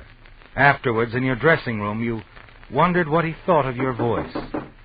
You were certain that your visitor was Vern Shields. Weren't you, Mary? Come in. Well, long time no see, Miss Trent. Doris Trent, it says on the program. Joe. I'm surprised you recognized me. I thought you'd forgotten me. All right, Joe, you found me. Now, what's on your mind? You double-crossed me, baby. Well, you're crazy. That's why I left town, so I wouldn't even have to talk to anybody. You wrote the police, though, didn't you? Oh, you're wrong, Joe. I didn't write to anybody. It had to be you. It couldn't have been anybody else. 2 days after you left, they picked me up for questioning. It wasn't me. I've kept my word with you, Joe. Yeah? Well, there's one way you can convince me. How? Marry me. Tonight. Marry you? Mm-hmm. That way I'll be sure of you. Wives can't testify against their husbands. Besides, I'll know what you're doing all the time. Look, Joe, I got to do my show. Let's talk this over in the morning. Tonight. We can run up to Connecticut. But go ahead and do your show. Only if you've got any ideas about calling the cops, don't forget you drove the getaway car. And in case anything happens to me, there's a written confession in my pocket telling exactly how you helped me pull the job. How we used your boyfriend's car. How you kept the motor running waiting for me. You've thought of everything, haven't you? Everything, so don't try anything. Now go ahead and do your show. I'll wait for you here. You started down the hallway, turned toward the powder room off stage. Suddenly you realized what a fool you'd been. But you made up your mind not to keep on being a fool, didn't you, Mary? Not with that wall telephone just 5 steps ahead of you. Operator, get me police headquarters in a hurry. Better hang up quick, baby. I mean, quick. I had a hunch you'd try to double-cross me. Now I know for sure who wrote that note to the cops. Didn't you, honest? I didn't. You just tried to call him, didn't you? All of a sudden, I've lost interest in getting married. We're just going to take a little ride. Now, come on, baby. No, Joe, I'm not moving a foot. Not an inch. Get into my arm. Hey, what's going on here? Something wrong, Doris? This guy bothering you? Yes, he is. He wants to date me. Tell him to leave, will you, Eddie? Well, maybe I better take him into the office and call the cops. No, thanks, Eddie. There is no need for that. He's just another wolf. Tell him to leave. That's good enough. You heard what the lady said, Bob. Start traveling. Okay, Pop, anything you say. I'll see the lady later. I'll be parked right across the street, Miss Trent. You should have let me call the cops. I would have, if he hadn't had you covered with a gun. Oh, I see. Gee, thanks, kid.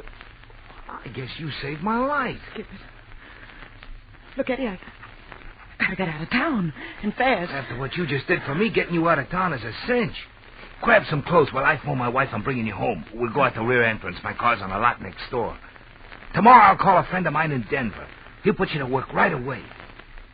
You better change your name, though. That'll be easy. I'm getting used to it.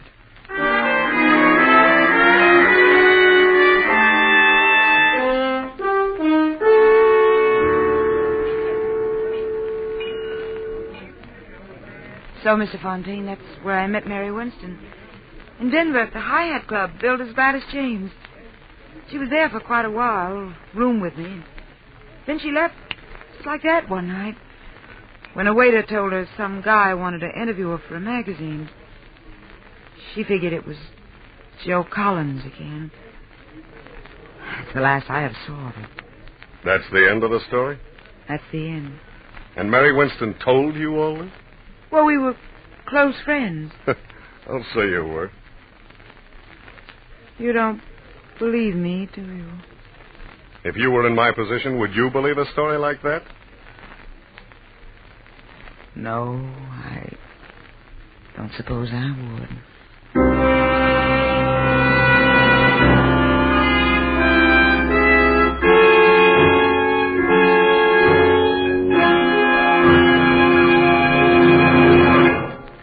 With Santa's arrival only 2 days away, who can help being in a whimsical frame of mind tonight? Whimsical about such things as how Santa can travel so far in one night. Well, maybe here's the answer. A child asked his father one day how St. Nick went so far on a sleigh. The wise father replied, he can take that long ride 'cause his reindeer drink signal, they say. Well, I decided to check this story with Santa himself, and now I can report to you. Said Santa when boarding his sled, "This year I'm using my head. It's signal for me. I'll go farther, you'll see." And over the rooftops he sped. Now, as you've no doubt guessed, in addition to letting you in on Santa's mileage secret, there's also a moral to this story, which is... the gas used by Santa, my lassie or lad, is also the gas that is best for dear Dad. With signal, Dad's car will not only go far, but give top performance, the best to be had.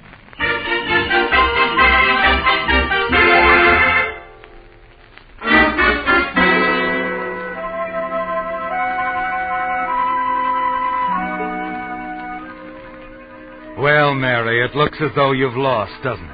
That your show wasn't good enough. The man across the table, the detective you're certain has come to take you back to Los Angeles, to stand trial for a murder you had nothing to do with, doesn't believe you. You're certain, too, that the jury in Los Angeles won't believe you, not after you're running away. Your phony names, your present surroundings. You're sure Joe Collins has been captured, that the authorities have read his confession, that he's trumped your last card, ruined forever your hopes of eventual reunion with the man you still love, Dr. Frank Wilson. Yes, Mary, it looks as though you've lost, but you're going to play the game through to the end anyhow. White Christmas. If Sailor Reynolds knew what that song did to you, the memories it brings back, he'd play something else, wouldn't he, Mary? As Fontaine gazes into space and drums his fingers silently on the table, you watch him closely, await his next words. How long did you say you'd been here? I didn't say, but I got here about 3 months ago. You like it here? No. That's what I figured. Hey, look, Miss... Cigarette, Mr. Fontaine? Yeah, thanks. Light? Mm-hmm.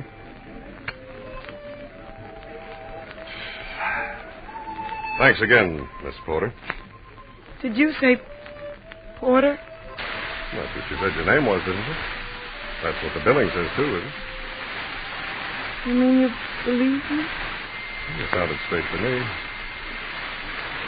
Well, it looks as though I came a long way for nothing, doesn't it? Still, I'm kind of glad I came. I always figured that confession they found on Joe Collins' body was a phony. Joe Collins?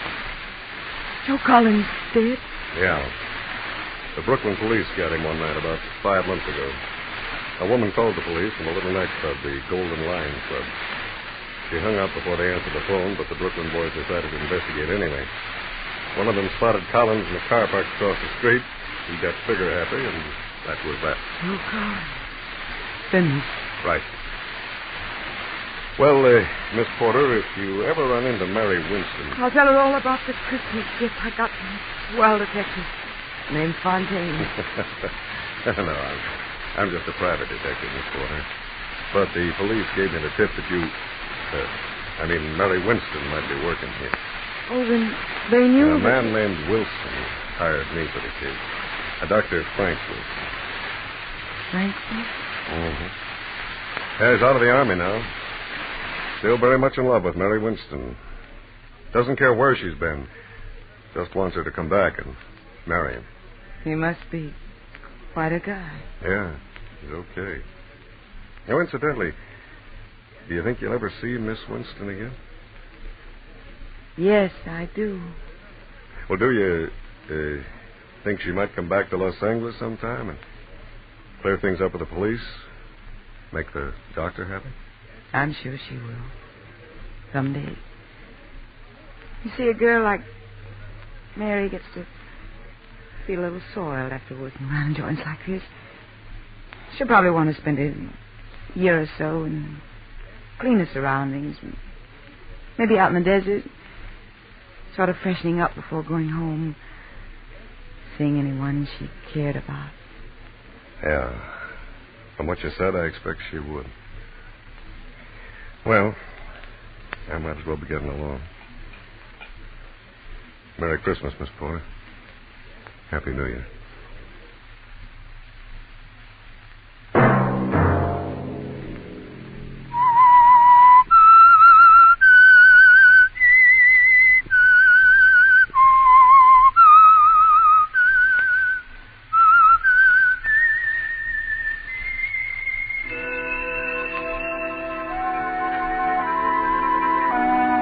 Let that whistle be your signal for the Signal Oil program, The Whistler, each Sunday night at this same time. Signal Oil Company has asked me to remind you, there's an easy way we can all help to make this holiday season happier for ourselves and others. Drive at sensible speeds, be courteous, and obey traffic regulations. It may save a life, possibly your own.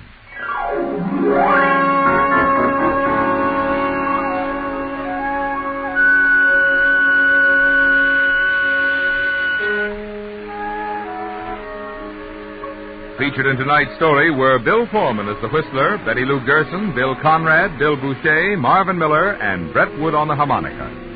The Whistler was produced and directed by George W. Allen, with story by Ed Bloodworth, music by Wilbur Hatch, and was transcribed and transmitted overseas by the Armed Forces Radio Service. The Whistler was entirely fictional, and all characters portrayed on The Whistler are also fictional. Any similarity of names or resemblance to persons living or dead is purely coincidental. Remember to tune in at this same time next Sunday, when the Signal Oil Company will bring you another strange story by The Whistler. Marvin Miller speaking for the Signal Oil Company. Stay tuned now for Our Miss Brooks, starring Eve Arden, which follows immediately over most of these stations.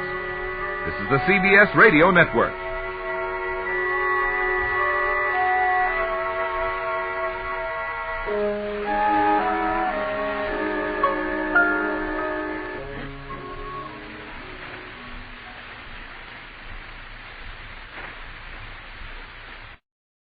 This is Orson Welles, speaking from London.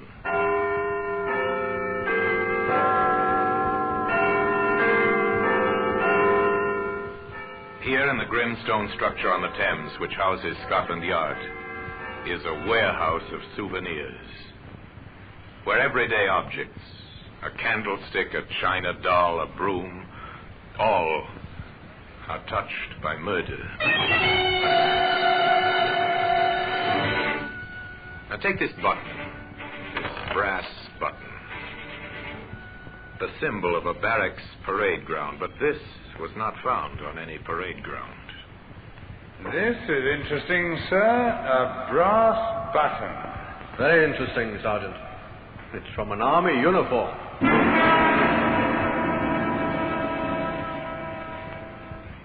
Today, that button can be seen in the Black Museum.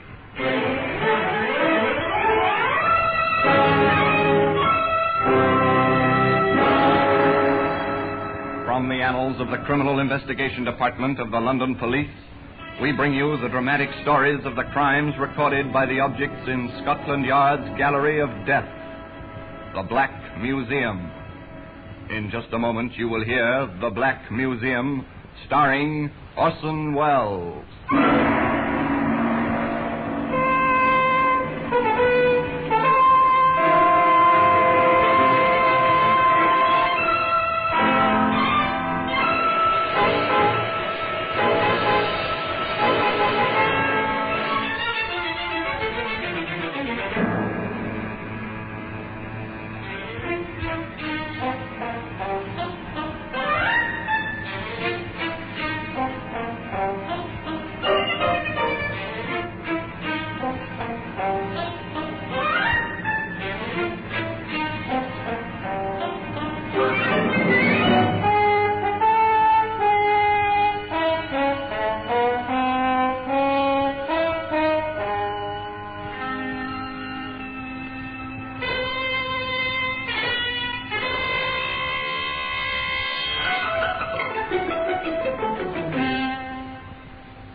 Now, The Black Museum, starring Orson Welles.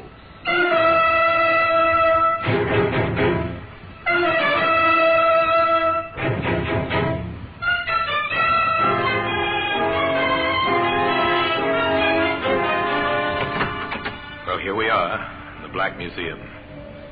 Scotland Yard's Museum of Murder. Shelf upon shelf of curious and repellent objects. The urge to kill, illustrated in many, many ways. Here lies death.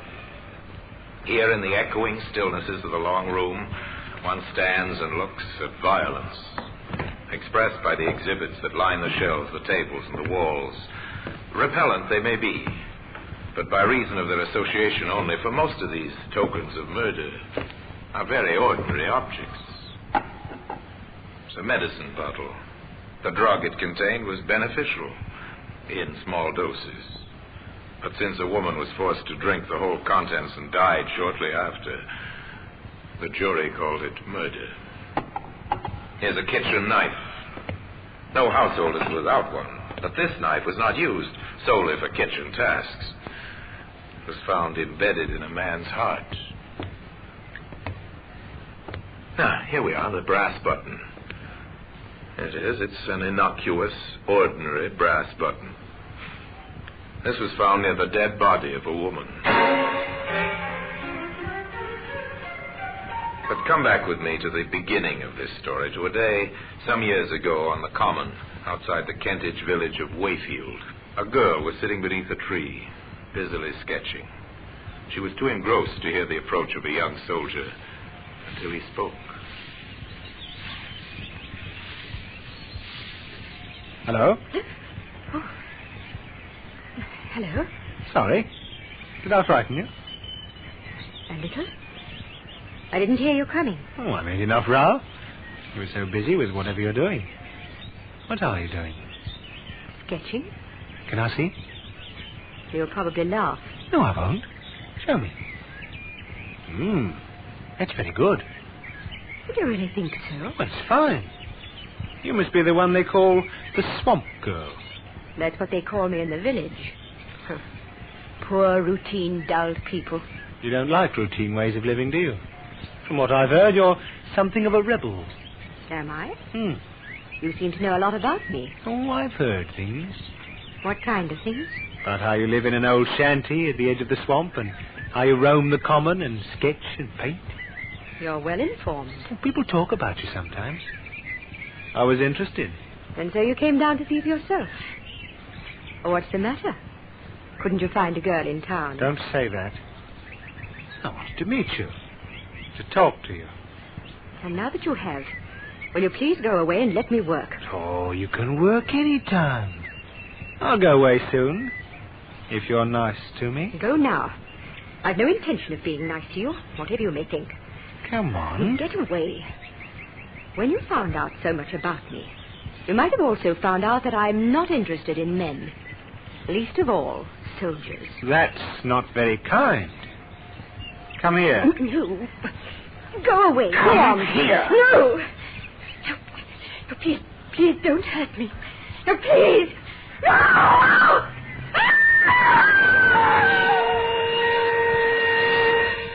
A woman screamed and cried for help on the Wayfield Common, but there was no one within a mile to hear her screams.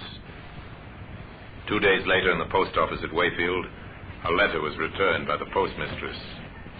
Mrs. Riley? Yes, Jimmy? That registered letter you sent me out with, there was nobody about to sign for it. Oh, wasn't the swamp girl at home? No, Mum. I called out Miss Morgan, but there wasn't any answer. All right. You can deliver it tomorrow. Yes, Mum. Her name was Jeanette Morgan, but people of the town called her the Swamp Girl because of her vagrant, strange way of living. The next day, Jimmy, the postal messenger, rode out on his bike to deliver the registered letter, but once again the Swamp Girl was not at home. Then, on the way back, taking a shortcut, Jimmy found her.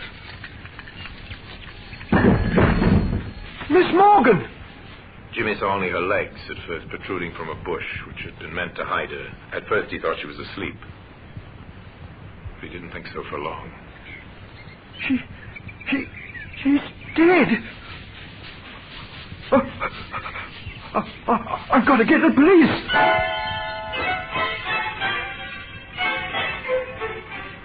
Murder transforms a little village like Wayfield. All work ceases. The people gather in small groups in the streets to talk about it. Yeah, have you heard the news? There's been a murder. Eh? A murder? Yes, out on the common. Who? The swamp girl. They found her body. I was rather afraid that poor girl would come to grief sooner or later. Well, Vicar, you know how it is these days. No parental authority. Ah, more's the pity. Be that as it may, the man who did it must be found. You know, Bert, if young Jimmy Miles hadn't come upon that body like he did, it might have lain there hidden for months, even years. I wonder how it happened. Well, now, the way I sees it is this. Now in the bar of the local, they sipped their beer and discussed the sensation. Jimmy became something of a hero. He'd found the body and even now is being questioned by the London detectives from Scotland Yard. This is Jimmy Miles, sir. Hello, Jimmy. You found the body, I understand. Yes, Inspector Gallico. Was she really murdered, sir? Well, that's what we must find out. And you can help us. Oh, really? How? I believe you rode out to her shanty at the edge of the swamp to deliver a registered letter to Miss Morgan. Yes, that's right, sir. She used to get a registered letter every month. I always took them out. And she had to sign for them, of course. Oh, yes. Then you got to know her, I suppose. Well, don't tell the postmistress, but sometimes I did stay and talk for a while. Uh-huh. And what was she like? Oh, she was nice, really friendly. People said she was a bit peculiar, but I never thought so. And she could draw, sir. Now, think carefully, Jimmy. Did you ever see her with anyone, man or woman? Oh, never, Inspector. She had no friends around here. She once told me so. No friends, I see.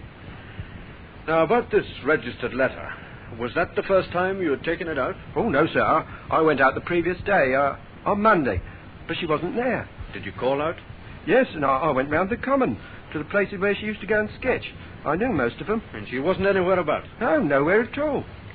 What time of the day was this? Well, I just left the post office just on 10. It's about half an hour's ride. Oh, you were out there by 10:30. All right, Jimmy. Thank you very much. Is that all, Inspector Gallico? That's all for the moment. You've been very helpful. A lucky witness, young Jimmy Miles. A break for Inspector Gallico early in the case.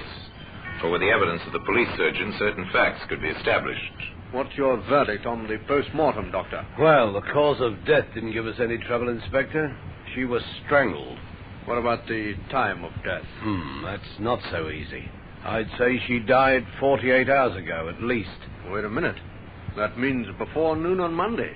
It ties in, Doctor. Good.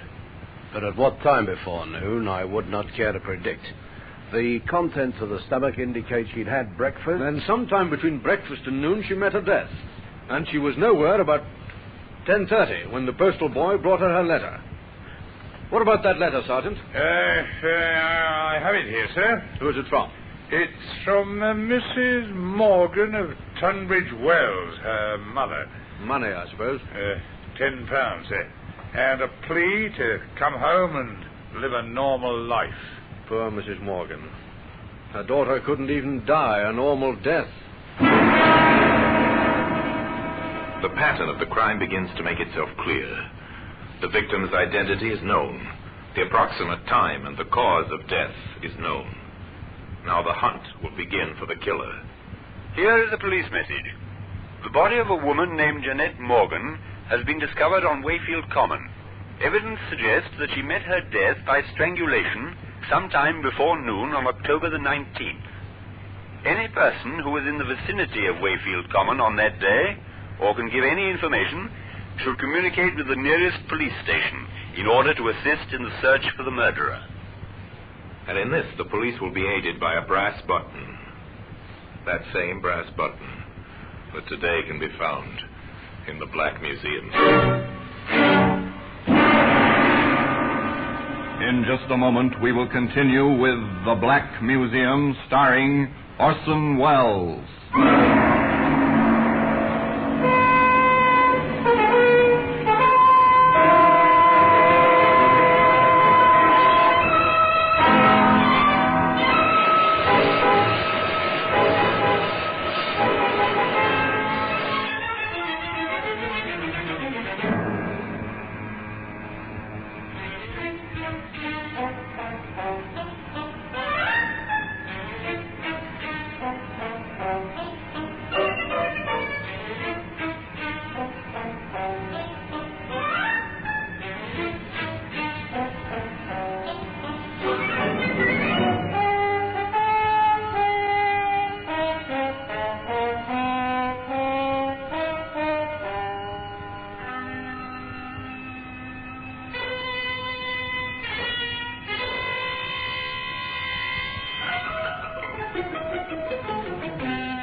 And now we continue with The Black Museum, starring Orson Welles.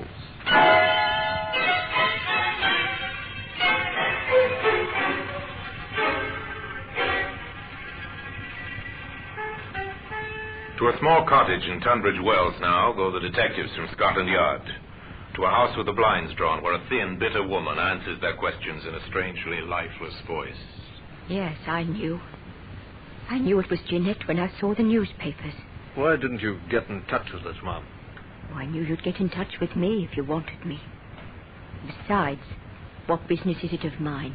But she was your daughter. Was she? Jeanette's younger sister lives here with me. Works at a shop nearby. She's my daughter. Yes, I see what you mean. I warned her. I told her it had come to no good end, living that strange and unnatural kind of way. Mrs. Morgan, we won't trouble you any longer, but could you tell us, did your daughter have any close men friends? Men friends? Yes. Jeanette? I wish she had. But a boyfriend would have been too ordinary for her. She had to be different. She had to be the swamp girl. I'm sorry. Why did it have to happen to her? To me? Why? Why?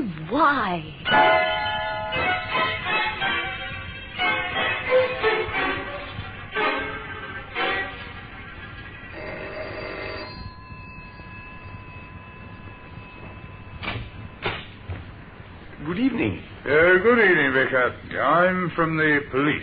The police? I don't recognize you. No, sir. You see, I'm not from the local police. I'm from London. And I'm down here in connection with the murder. Oh, yes, terrible, yes. But how can I help you? Well, you can help a good deal, sir. You see, the local police are pretty short-handed, and Inspector Gallagher has decided that our next move should be to make a very thorough search of the common, particularly round about where the body was found. Oh, I see. And I suppose you want some help from my parishioners? Yes, sir, that's roughly the idea. Ah, very well, then. We'll help you in every way we can. You can depend upon us. All right, Sergeant. Let's get on with the search. Very good, sir. You take Smart and work in from the road. All right, I'll sir. take Rogers and work in from the field side. I'll meet you by the ditch. Yes, that'll be all right, sir.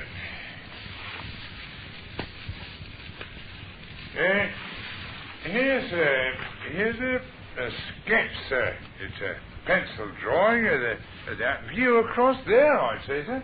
Yes, it is. Unfinished, too. She might have been working on it.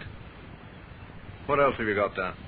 This is interesting, sir. It's a brass button. Very interesting, Sergeant. It's from an army uniform. Where's the nearest camp to Wayfield? I believe there's one across the river, sir, about 2 miles away. Inspector Gallico left his sergeant in charge of searching the common and went to the army camp to enlist the help and cooperation of the commanding officer. Gentlemen to see you, sir, from Scotland Yard. Oh, ask him to come in, will you, Captain? Yes, sir. Will you come through, please? Thank you.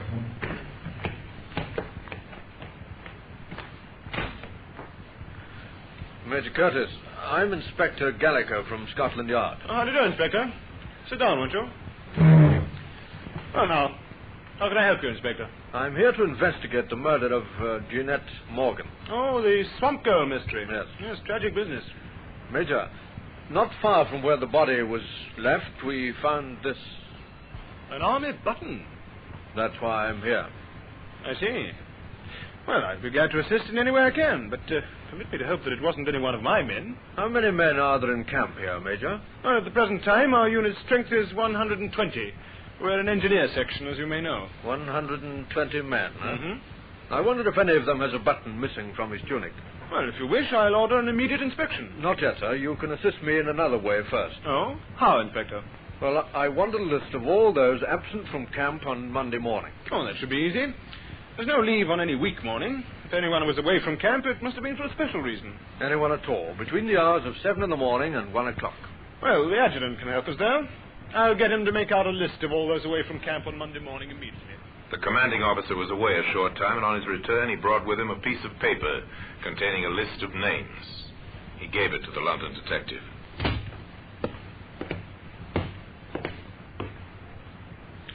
Yes, there you are, Inspector. 5 men were away from camp during the time you asked about. Sergeant Willis, A Company. Yes, he's our caterer at the present time. We're understaffed, of course. Sergeant Willis and Private Fields were in town with a provision truck. They were together? Yes, we could always check that with one or the other. I don't think I'm very interested in those two. Oh? What about Private Liston, B Company? Oh, he's the unit driver. I sent him into town shortly before noon. On a private errand. Shortly before noon, Well, that leaves 2. Corporal Paul Ferris? Oh, he's our mailman. He leaves every morning at 8 o'clock and drives the mail truck in to pick up the unit mail bag. From the Wayfield post office, I suppose? Yes. What time does he generally return? Oh, sometimes by 9. Though on occasions he has to wait for registered mail, you know. I've even known him to be held up as late as 11 or even 11:30. Would anyone know what time he returned on Monday? I'll find that out for you. Now, this last man, Private Williams, A Company. Yes, if you ask me, he might be your man, Inspector. Oh, why, sir? Because he was absent without leave. From 900 hours on Monday morning until 1400 hours. From 9 till 2? Yes. That's interesting. I'd better see him. And the postal chappie. I'll have them paraded.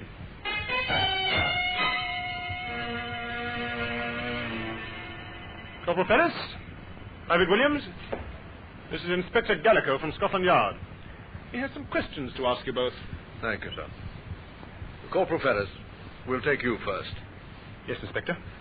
What time did you leave camp last Monday morning on your mail run? At 800 hours, sir. And what time did you return? Well, if I remember correctly, the mail was brought round rather late that morning, Corporal. Yes, sir. I was just about to explain to the inspector. I had to wait for several registered letters. What time did you actually return? Shortly before 1100 hours, sir. Thank you, Corporal. Now, Private Williams. You were absent without leave throughout Monday morning. Yes, sir. Are you able to give a satisfactory account of your whereabouts? I'd prefer not to, sir. Private Williams has consistently refused any explanation of his conduct, Inspector. Oh, that's rather unwise, Williams. If you have an alibi, you'll need it. This is an investigation into murder. Murder? I didn't do no murder. I was with me girl in Wayfield. Ah. What's her name? Hey, Susie Walker, 9 High Street. You asked her if I wasn't there. Oh, I didn't want to get her into any trouble, you understand, that's all. But murder? Oh, I don't know nothing about the girl who was killed. Honest, I don't. Well, we'll check your statement, Williams. I've finished with them now, sir. Corporal Ferris, Private Williams, Dismissed.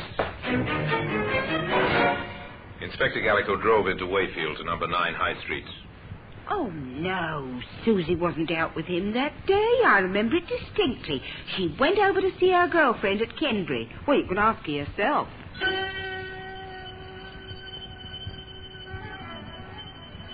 Susie Walker was a small, frightened girl, the counterpart of Private Williams. Oh, Inspector, I hope he hasn't done anything wrong up at the camp in not telling them where he was. Oh, that'd be terrible. He wouldn't tell a lie, I know that. I'm sure of it. You see, we'd had a quarrel, and he wanted to see me. I didn't dare let Mother know, so I made up a story about it. She confirmed his alibi, and Gallico went next to the post office to interview Mrs. Riley. Just one inquiry I'd like to make, Mrs. Riley. Oh, anything at all, Inspector. Anything. To think of that poor girl. And my Jimmy Miles finding her body. Mrs. Riley, can you recall offhand whether you had any registered mail for the Army unit on Monday? Registered mail on Monday. Well, I couldn't remember offhand, Inspector, but I'll have it here in the book. Wait a minute and I'll look it up. No, there was nothing on Monday. There hasn't been a registered letter for the Army since last week. Then the postal corporal wouldn't have been delayed on Monday morning? Oh, not him. He was in for his mail bag and out again quick as you like. Didn't even stop for a chat. I remember that now. What time would he have left here, Mrs. Riley? Can you give me any idea? I can give it to you right on the dot. It's come back to me quite plainly. We open at 8:30. Corporal Ferris was here waiting when I arrived to open up. 8:30. And he didn't stay? No, not more than a few minutes.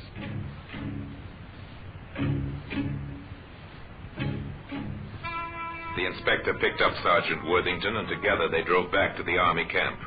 A few orders from the commanding officer, and Corporal Ferris was paraded once more, and his gear searched. At the bottom of his kit bag, they found what they were looking for. Here we are, sir. A battle jacket with one button missing. And it matches, Sergeant. Ferris? What have you got to say about this? This is crazy, sir. I don't know anything about it. She was sketching, wasn't she, Ferris? She drew a pencil drawing of you, isn't that so? You're bluffing. She didn't do any drawing of me. It was a landscape scene. A landscape scene, yes, so it was. And that fact has never been mentioned in any of the papers. Only the sergeant and I knew that, Ferris. And the killer. Paul Ferris was taken into custody, charged with the murder of Jeanette Morgan, the swamp girl.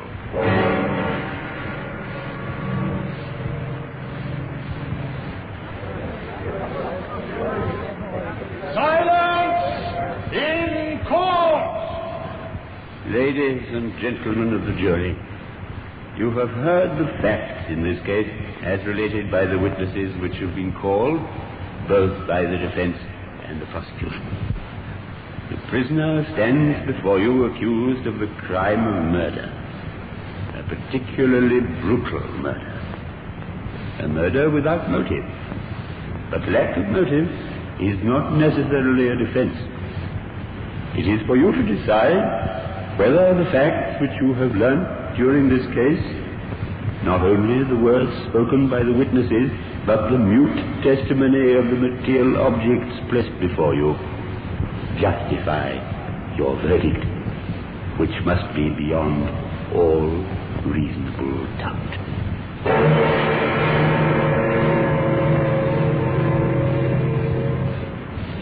The brass button and a slip of the tongue led to his downfall.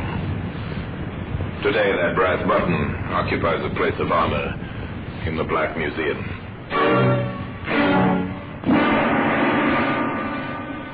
Orson Welles will be back with you in just a moment.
Now here in person is Orson Welles.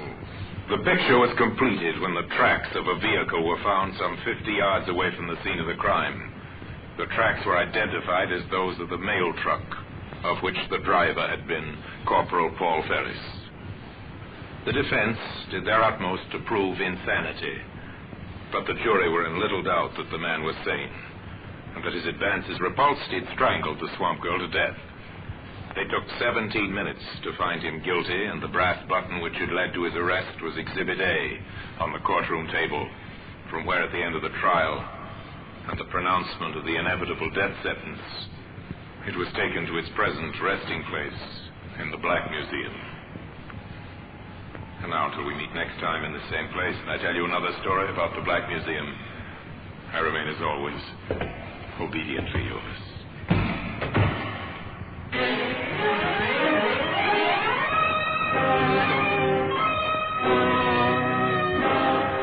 The Black Museum, starring Orson Welles, is presented by arrangement with Metro-Goldwyn-Mayer Radio Attraction. The program is written by Creswick Jenkinson, with music composed and conducted by Sidney Torch. Produced by Harry Allen Towers.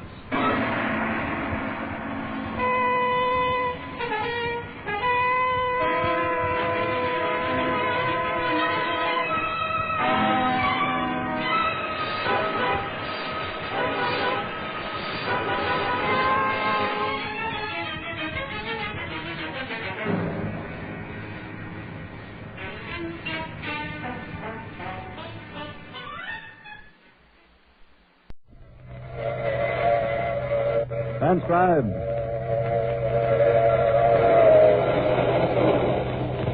The Mutual Broadcasting System presents The Mysterious Traveler. Written, produced, and directed by Robert A. Arthur and David Cogan, and starring one of radio's foremost actors, James Stevens, in The Haunted Trailer.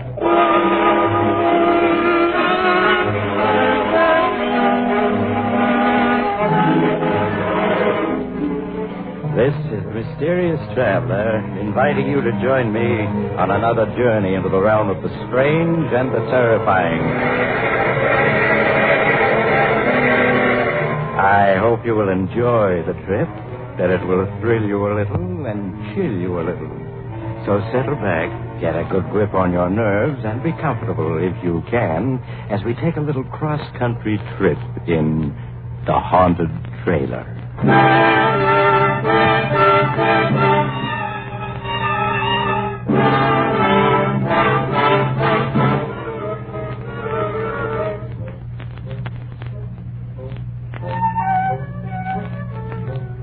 Before we begin, I have a question for you. Do you believe in ghosts? No? That's good. Then my story won't bother you in the least.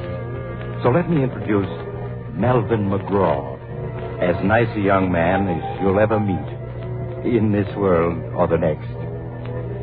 Melvin is very unhappy. He has a story he wants to get off his chest. All right, Melvin, tell us all about it. Maybe it'll buck up your spirits.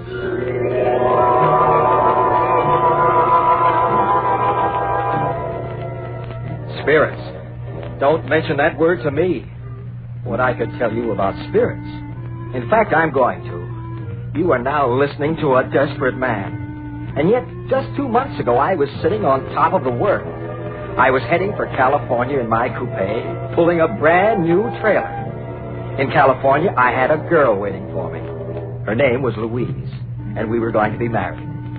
We were going to take a 2 weeks honeymoon trip in the trailer, then settle down in a little vine-covered cottage.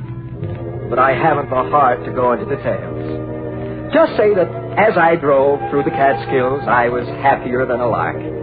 I'd made a late start, so I drove until well after dark.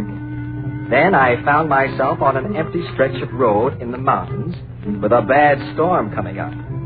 I didn't want to drive through a storm, so when I came to a tiny, dark railroad station, I pulled off the road beside it and made myself comfortable in my own trailer. In no time at all, I was asleep. But about midnight, a terrific clap of thunder woke me up. I sat up, bumped my head, and blinked. The storm was raging outside, and the trailer door had blown open. It was banging back and forth. I got up to close it, but before I reached it, it shut itself, firmly. I was about to get back into my bunk when somewhere in the darkness a voice spoke. Ah, now this is something like. It was an odd, unearthly sort of voice, and at first I thought I just imagined it. Then it spoke again. A house on wheels, furniture and everything. Some fun, eh, chum? They never had nothing like this when I was alive. Then I realized what must have happened. I'd left the radio on, and I was hearing some late program. I reached over to click it off, but it was already off. Puzzled, I found the light switch and turned it. The trailer was empty, except for me. I was staring around in perplexity when I heard it again, that strange voice. Over here, chum, in the easy chair. That's right. Now, can you see me? Can I see him? I rubbed my eyes, then rubbed them again. There was something white and misty sitting in my easy chair. Something that grew more and more solid as I stared at it, until I could see it quite plainly. Like looking at a disreputable old man carved out of a chunk of London fog. It was... the only thing it could be was... That's right, chum. I'm a ghost. My name is Spike Higgins. Pleased to meet you. What do you mean you're a ghost? There's no such thing as a ghost. Oh, no? Then listen to this. Oh! Did you ever hear a more ghostly groan than that? Or maybe you'd like to hear a banshee scream. You like it, chum? Every ghost can do it. Here, now I'll give you another demonstration. We call this one number 3V, the fatal warning. Are you ready? It'll curl your head. Are you prepared to meet your fate? Beware. Beware. Stop. Stop. Well, I ain't even begun yet. I got a whole bag of ghostly tricks to try out. Why, it's years since I had a chance to use a single one of them. Hey, what about some invisible footsteps, eh? Hey, you see, I can do that without even stirring from this chair. And then there's the hollow knock on the front door. I'll demonstrate that, too. There. And now the door creaks open. Now, listen.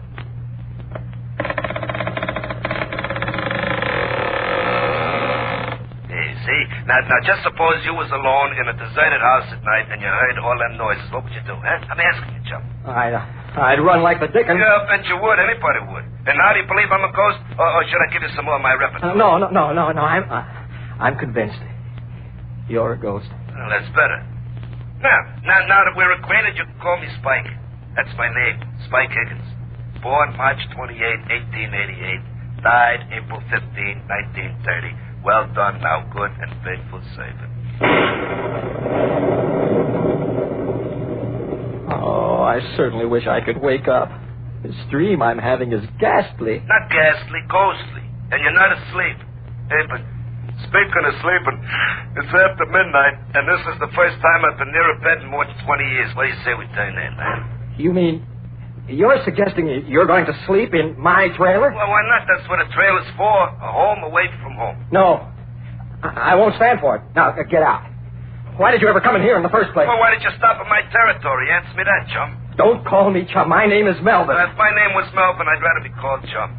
Okay, Melvin, you invited me in. I did no such thing. I deny it. Well, you stopped beside my railroad station, didn't you? What do you mean, your railroad station? That old station outside, I haunted. A haunted railroad station? I never heard of such a thing. There's plenty you never heard of.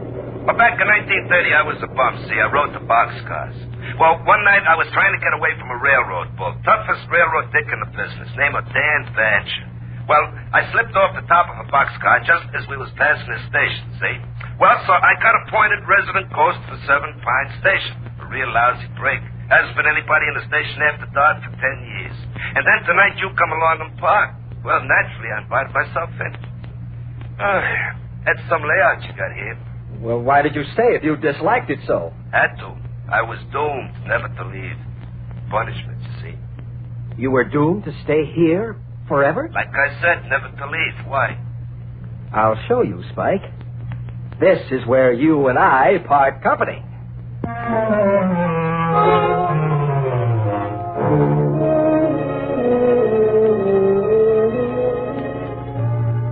I know you think I was dreaming, but I wasn't.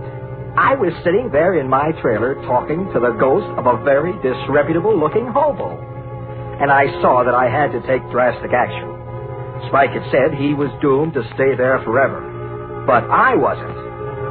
I hurried out of my trailer, climbed into my coupe, started the motor, and pulled away from there.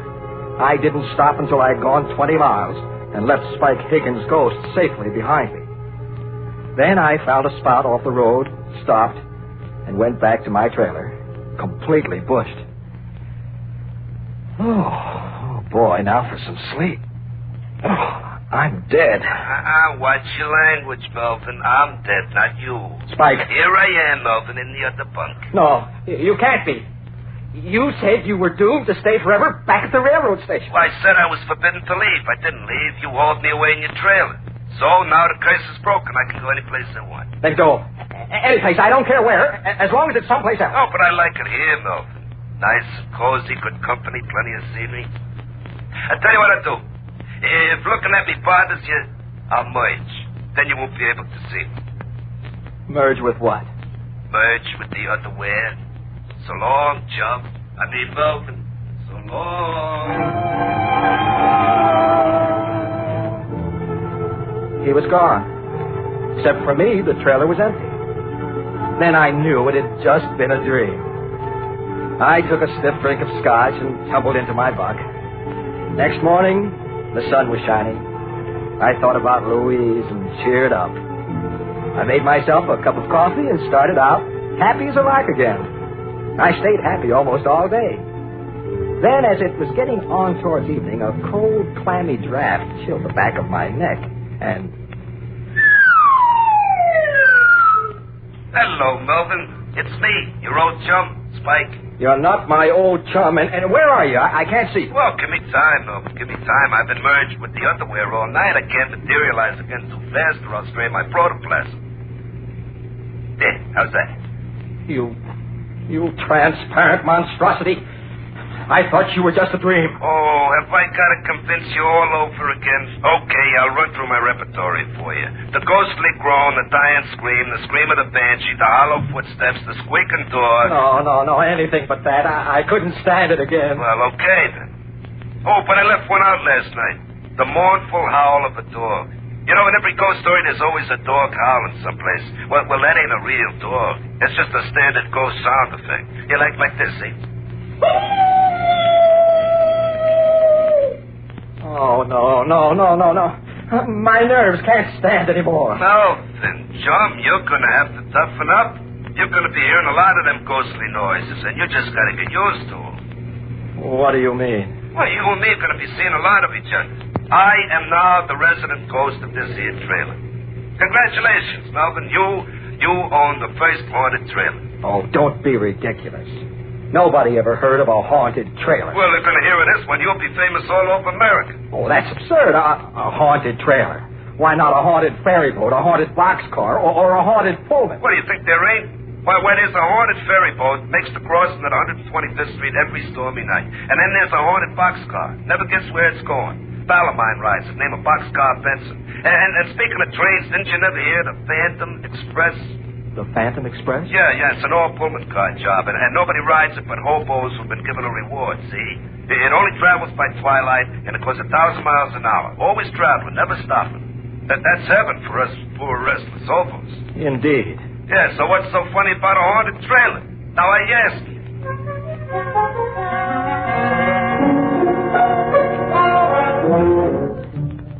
Well, as I got underway again, I was worried.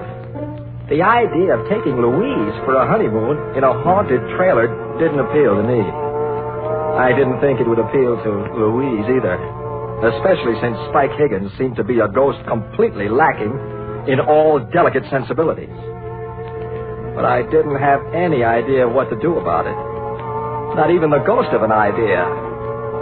Presently, Spike oozed himself back into the trailer, and I kept on driving until almost 9 o'clock. Then I turned into a little motel and arranged to park overnight. I had some supper at a diner nearby and then went back to my trailer, hoping against hope that Spike would be gone. But he wasn't. The trailer was full of cigar smoke and the smell of whiskey.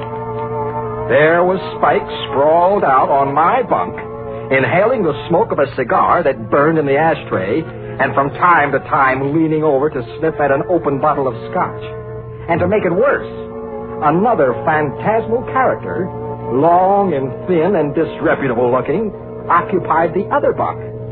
They were two thoroughly intoxicated spirits. Oh, many brave hearts lie asleep in the deep. So beware,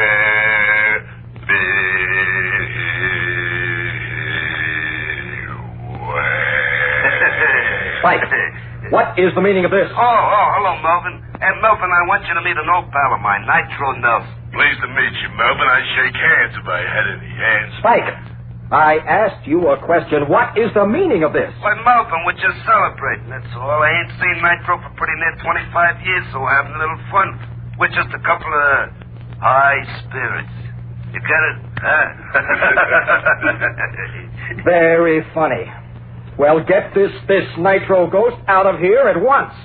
This is my trailer, and I don't want him here. Yeah, sure, Melvin. It's your trailer, only I'm the resident ghost, see?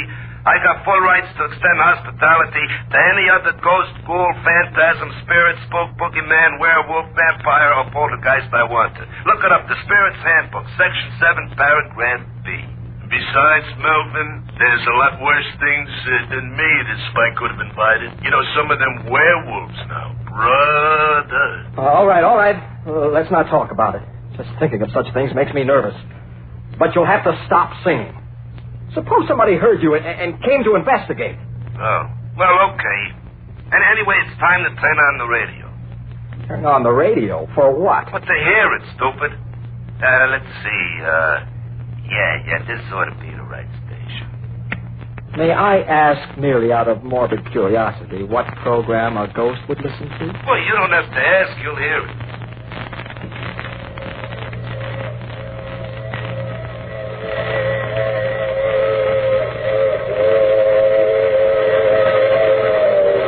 This is a mysterious traveler, inviting you to join me on another journey into the realm of the strange and the terrifying. I hope you will enjoy the trip, that it will thrill you a little and chill you a little. So settle back, get a good grip on your nerves, and be comfortable if you can. Mysterious Traveler. Oh, that's a pipperoo of a program. Oh, no. Turn it off. What's the matter? You don't like the Mysterious Traveler? All us ghosts listen to it. Oh, I like it all right, but you don't expect me to listen to it with two ghosts right in the same room with me, do you? Sometimes he even scares us. Okay, we'll turn it off. Look, Spike. Yeah, no. Well, what'll you take to go away and leave me alone, both of you? Oh, Melvin, you don't understand. I've took up my abode in this here trailer. I'm your ghost now. Your family ghost. Where thou ghost, I will ghost. Hey, you get it?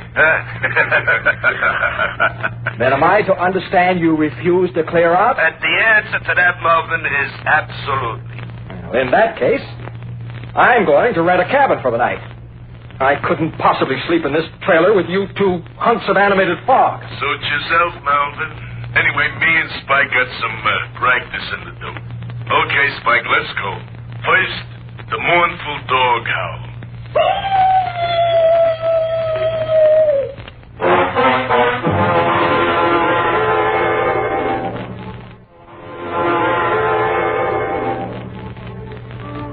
That night, I slept in a rented cabin.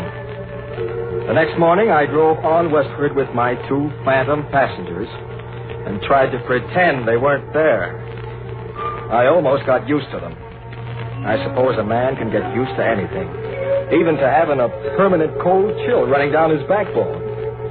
When we passed through Denver, Nitro Nelson dropped off, saying he wanted to haunt up some old pals of his, leaving me with Spike Higgins. Well, Melvin, it's just you and me together now, just the two of us.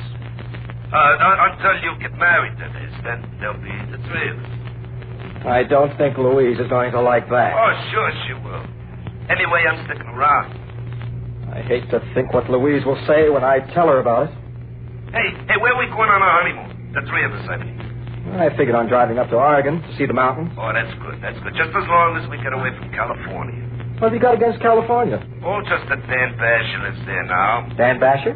Yeah, you remember that tough railroad dicker who was chasing me when I fell off that freight? Oh, he's the toughest bull in the business. Hey, you're not afraid of him now, are you? No, of course not. Oh, only the grapevine says he's kind of sick, see, and he might be entering the spirit world any time now. I wouldn't want to run into him again if he did. He's got a grudge against me. Hey, I just thought of something. What? Well, right at first, Louise probably won't be able to see me or to hear me, see? On account of a family ghost is only visible to the household. You get me? Yes, but I don't understand why. Well, as soon as you're married, she'll be part of the household, and then she can see me. Until then, no. Oh, wake me up as soon as it gets dark, huh, chum?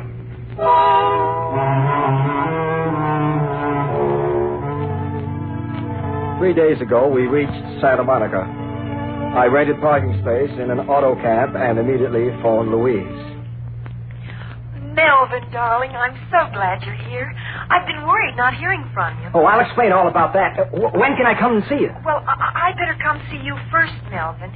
You see, my uncle isn't well, and the doctor said he must have quiet. I'll be there in an hour. I hurried back to the trailer and tried to clean it up. Spike Higgins' ghost lay on a bunk and watched me cynically. Hey, take it easy, Melvin. You're no good at housework. You know, this place needs a woman's touch. Now, listen, You've got to promise not to frighten Louise. I told you, Melvin. She won't even know I'm here. I certainly hope not. That would ruin everything. Here she comes now. Coming, darling. Melvin. Louise. Oh, here, let me help you in. Oh, thank you, Melvin. So this is it. The trailer you wrote me about. Uh-huh, darling. Look, here's the stove, and an icebox, and a built-in bar. A bar? Uh-huh. Oh, now, Melvin, you know I disapprove of spirits. I resent that. Be quiet. Why, Melvin. Oh, excuse me, darling. I wasn't talking to you. Well, then who were you talking to? Oh, it's hard to explain. Oh, look, Louise, here's a writing desk that folds into the wall, and a regular easy chair. Well, it's very nice, Melvin, but all the same, we're not taking any spirits along on our honeymoon, bar or no bar. Oh, and she got a surprise coming to her. I said to be quiet. Melvin, how can you talk to me like that? Come on, show her who's boss, Melvin. I told you to shut up. Melvin! I won't stay here and be insulted. You can telephone me when you're ready to apologize. With that, Louise stormed out. That evening, I had to plead with her on the telephone for half an hour before she would consent to let me drive out and see her at her home. Oh, really, Melvin, you were very rude this afternoon. Oh, I'm sorry, darling. I'm overwrought. I apologize. Well, you do look rather haggard, Melvin. And the way your hair stands on end, you really should do something about it. I wish I could. Louise, how soon can we get married? Well, I don't know. It depends on Uncle Dan. Uncle Dan? Uncle Dan Basher, my mother's brother. He's very ill. The doctor just gives him a few more days. Your uncle is Dan Basher, who used to be a railroad detective? Why, yes. And he's dying? I'm afraid so, Melvin. But you needn't look so pleased about it. Oh, sorry, darling. Look, I must talk to him now. Oh, but the doctor said he can't. Just for a minute, darling. It's very important. Well, maybe just for a minute. Come this way. This is his door. Uncle Dan? Yeah? Do you feel strong enough to talk? What about? Well, it's Melvin, my fiancé. He wants to meet you. Send him in. Come in, Melvin. Oh, thank you, Louise. Look, I must speak to your uncle in private. Oh, but Melvin... I'll explain later. That's a good girl. Thank you, Louise. Good work. I can never get rid of her. What do you want to marry Louise for, anyway? Oh, I love her. It's a pretty poor excuse for getting married. She's like her mother, my sister. The reason I spent all my life on the railroad. Well, that's what I want to talk about, sir. Do you remember a certain Spike Higgins? Do I remember him? If I could ever get my hands on him. Do you know him? I know his ghost. He's haunting my trailer. He is, huh? I'd certainly like to meet up with him. Well, I'd certainly like you to. He's outside now. My trailer is parked at the curb. Well, in that case, I was figuring on postponing the event for a few days. But for the privilege of meeting up with Spike Higgins' ghost. Yes? Lad, go outside and wait. I'll be out in a couple of minutes. In the spirit.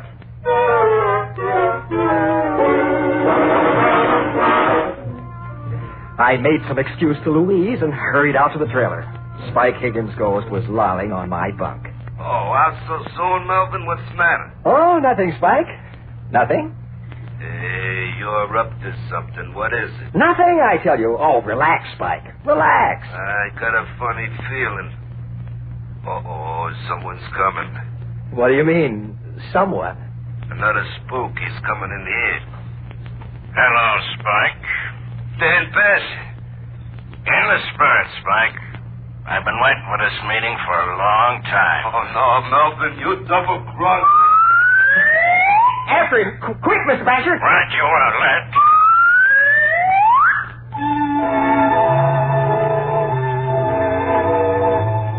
I rushed outside. 3 blocks away, I saw a long freight train puffing away. Spike Higgins' ghost was racing for it with Dan Basher's spirit gaining on him. For the first time in a week, I felt happy again. Melvin. Louise. Melvin. Uncle Dan. He's gone. Yes, I know he is. You know? Well, what do you mean? Well, I just saw him running for that freight train. You saw Uncle Dan running for a freight train? Oh, I certainly did. Wonderful fellow, your uncle. Well, Melvin, are you mad? Mad? Not a bit. I am as happy as a lark. Well, you must be out of your mind. Your poor Uncle Dan is just... Oh, Melvin, and you just stand there laughing about it. Laughing! But Louise, you don't understand. Oh, I understand all too well. You want to break our engagement. Hiya, Melvin. So you want to get rid of me, do you? I certainly do. There, I knew it. I just knew it. Louise, darling. Oh, just like a dame, always weeping. Will you shut up? Isn't there any way to get rid of you? Well, there certainly is. Goodbye, Melvin McGraw, forever. Louise. Oh, never mind, Melvin. You've always got me. Well, that's my story. I'm a desperate man. Louise sent me back my ring, and I'm stuck with Spike Higgins' ghost. I should have known he'd outsmart Dan Basher. He left Dan's spirit hunting the freight train for him and came straight back to me. Now I'll never get rid of him. I'm just a shadow of my former self. I can't get a job. Oh, look. Do any of the radio stations carrying my story need a good sound effects man for mystery programs? Oh, with me and Spike Higgins' ghost working together, we can guarantee authentic effects. Here, look. We'll give you a demonstration. Spike, let's have the creaking door. Now, the fatal warning. Are you prepared to meet your maker? Now the dog howling in the cemetery.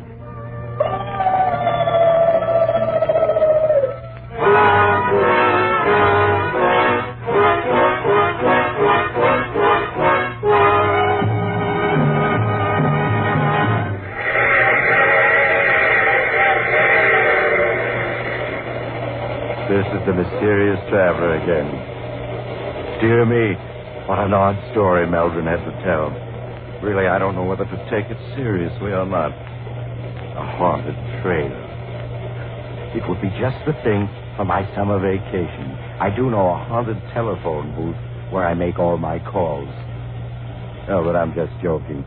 There are no such things as ghosts. Are there, Spike? Of course there ain't. Well, the whole idea is ridiculous. You see? Oh, you have to get off here? I'm sorry. But I'm sure we'll meet again. I take this same train every week at this same time.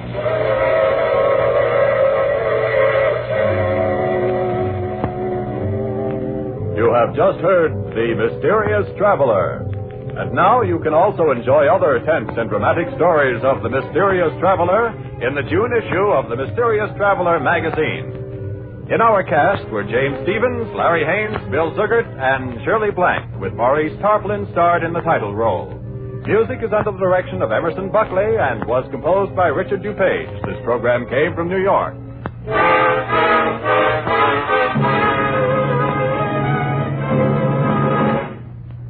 The dramatized stories of crime and the events leading up to the capture of the perpetrator are the order of the day on True Detective Mysteries.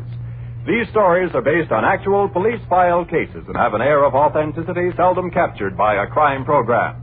So, for the best in mystery listening, make a date to tune in True Detective Mysteries every Sunday over most of these stations. This program was transcribed especially for presentation to the West Coast audience at this hour. Listen again next week at this same time for Mysterious Traveler. And stay tuned now for Let George Do It, heard over most of these same stations. This is the Mutual Don Lee Broadcasting System.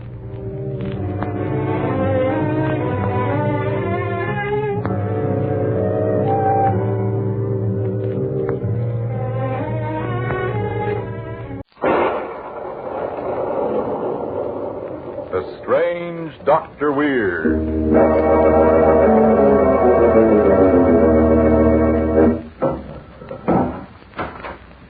Good evening. Come in, won't you? Why, what's the matter? You seem a bit nervous. Perhaps the cemetery outside this house has upset you. But there are things far worse than cemeteries. For instance, knowing that you are cut off from the world and that death awaits you inevitably, as in the story I want to tell you tonight. A story I call The Secret Room.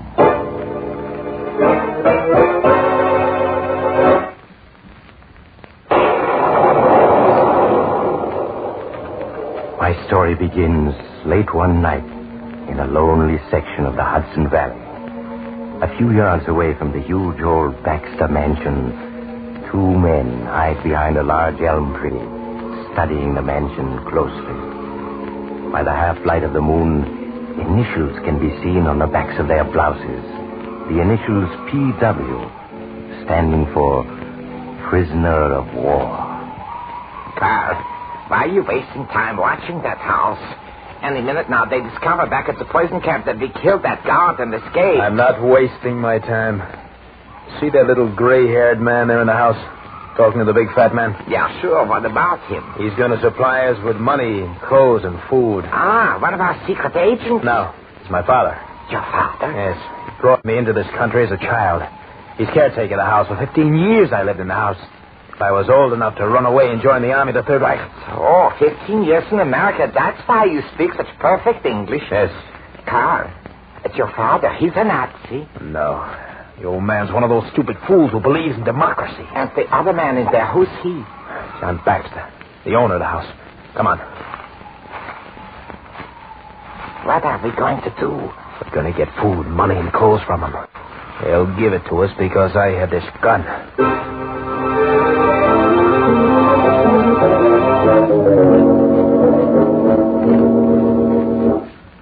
Well, Hans, I'd better start back for the city. You're sure you won't come with me? No, thank you, Mr. Baxter. I don't like leaving you all alone in this house now that you're ill. But, Mr. Baxter, I don't mind. There's a telephone here. Really, I'll be quite... Good evening, gentlemen. Carl. No, it can't... Yes, Father. Carl. I thought you were in Germany. What are you doing here? Hans, don't you understand? Look at their uniforms. They're escaped prisoners of war.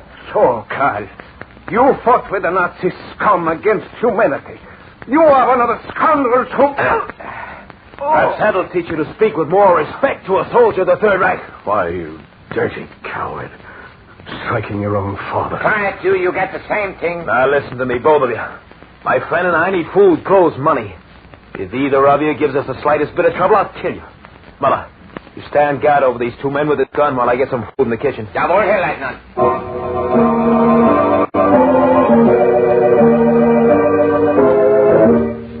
So, old man, you actually believe that the United States can defeat the armies of the Third Reich?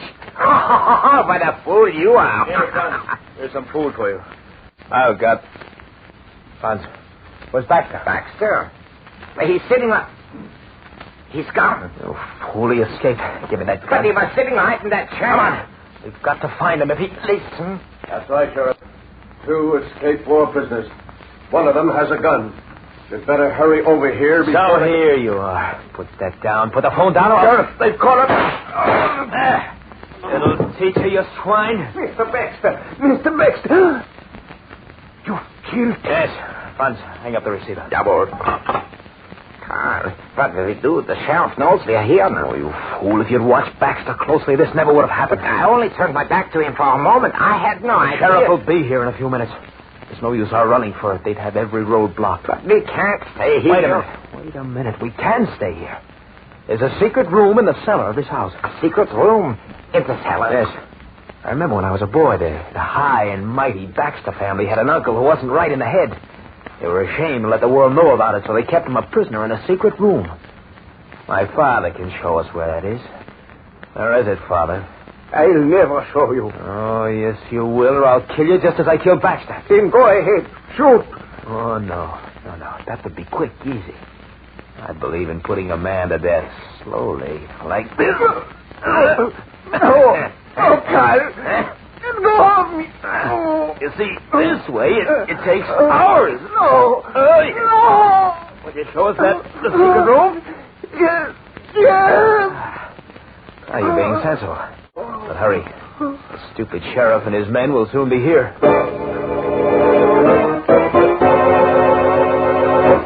While Dr. Weird looks for skeletons in the closet, let's take a quick look into your wardrobe. If there's an Adam hat in there, that's fine. If there's more than one Adam hat, that's even better. Because it takes more than one good hat to make a man's wardrobe complete. Every well-dressed man knows this, and well-dressed men also know that you can't go wrong with Adam hats. For there's no better hat value anywhere in America. Adam hats are made of fine fur felt, smartly fashioned, smartly blocked. You can choose from a wide variety of shades and a complete assortment of all the latest styles. You can easily afford more than one Adam because they are sensibly priced. You're welcome to stop in and look at the latest Adam hats in your nearest Adam hat shop. Now, Dr. Weird. And now to continue my story, The Secret Room. It is a few minutes later. Holding a flashlight in one hand, Hans Schreiner leads the 2 escaped Nazis through the huge, musty old cellar. Karl, his gun in his hand, cautiously follows a few feet behind his father. In front, staggering under the weight of John Baxter's body, brings up the rear. At last, Hans comes to a stop. Here we are. Oh, very clever. One would never suspect there's a secret room behind that solid stone wall. How do you make a section of the wall open, old man? I press this concealed button here.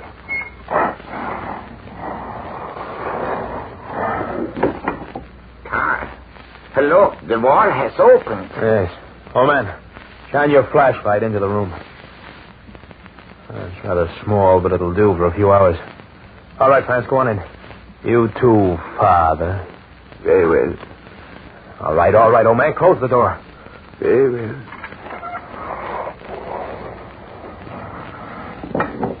Now, it cannot be opened from the outside unless you know where the button is. Good. Now, all we have to do is stay in here until the sheriff and his men have searched the house. When they find it empty, they'll leave. Then you and I, Carl, will be able to make plans. Yes. Plans that will take us back to the fatherland. Yes.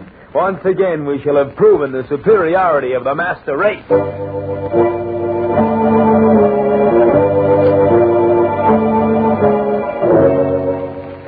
Well, they've been gone for over an hour. Surely it's safe to leave now. Yes, I think it's safe. All right, old man, open the door. Open the door. I'm afraid I can't. You can't? What do you mean? This door only opens from the outside. It only opens from the outside? No. No, I forced it open. Raz, you fool. Stop throwing yourself against the door. Stop it, I said. But he said the door only opens from the outside. That means we're trapped. What kind of a Nazi are you? Going to pieces like that? Can't you see he's lying? Would he be here if there wasn't any way to open the door from the inside? Yeah, you're right. He would not have allowed himself to be trapped in here, too. So, you swine, you lied to us. Would you take this? Now, open the door quickly before I hit you again. I told you, the door can only be opened from the outside. Oh, you're going to be difficult, huh? Well, we're quite experienced in making men talk. Franz, hold his arms back. Before I'm through with you, you'll wish that you'd open that door when I first asked you to.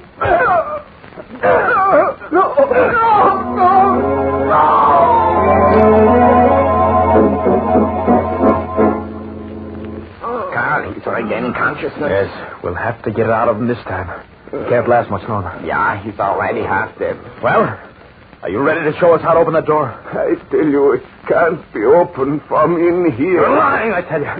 If that were true, you wouldn't have allowed yourself to be trapped in here with us. Do you think I mind dying in here? What do you mean? My heart. The doctor gave me only a few months to live. What's that? Yes. That is why I was willing to show you this secret room. I don't mind dying as long as you two die with me. You deliberately led us into this trap. Yes. I can think of no better way to die than taking you two Nazi rats with me. No. You'll never get out of here. No. Never. Someday, they'll find us still here. 4 white skeletons. Why, you... Carl. He's there. Yes. Carl, we're trapped. Trapped, you understand? He wasn't lying. We can't get out. We're going to die in here, Carl. We're going to die.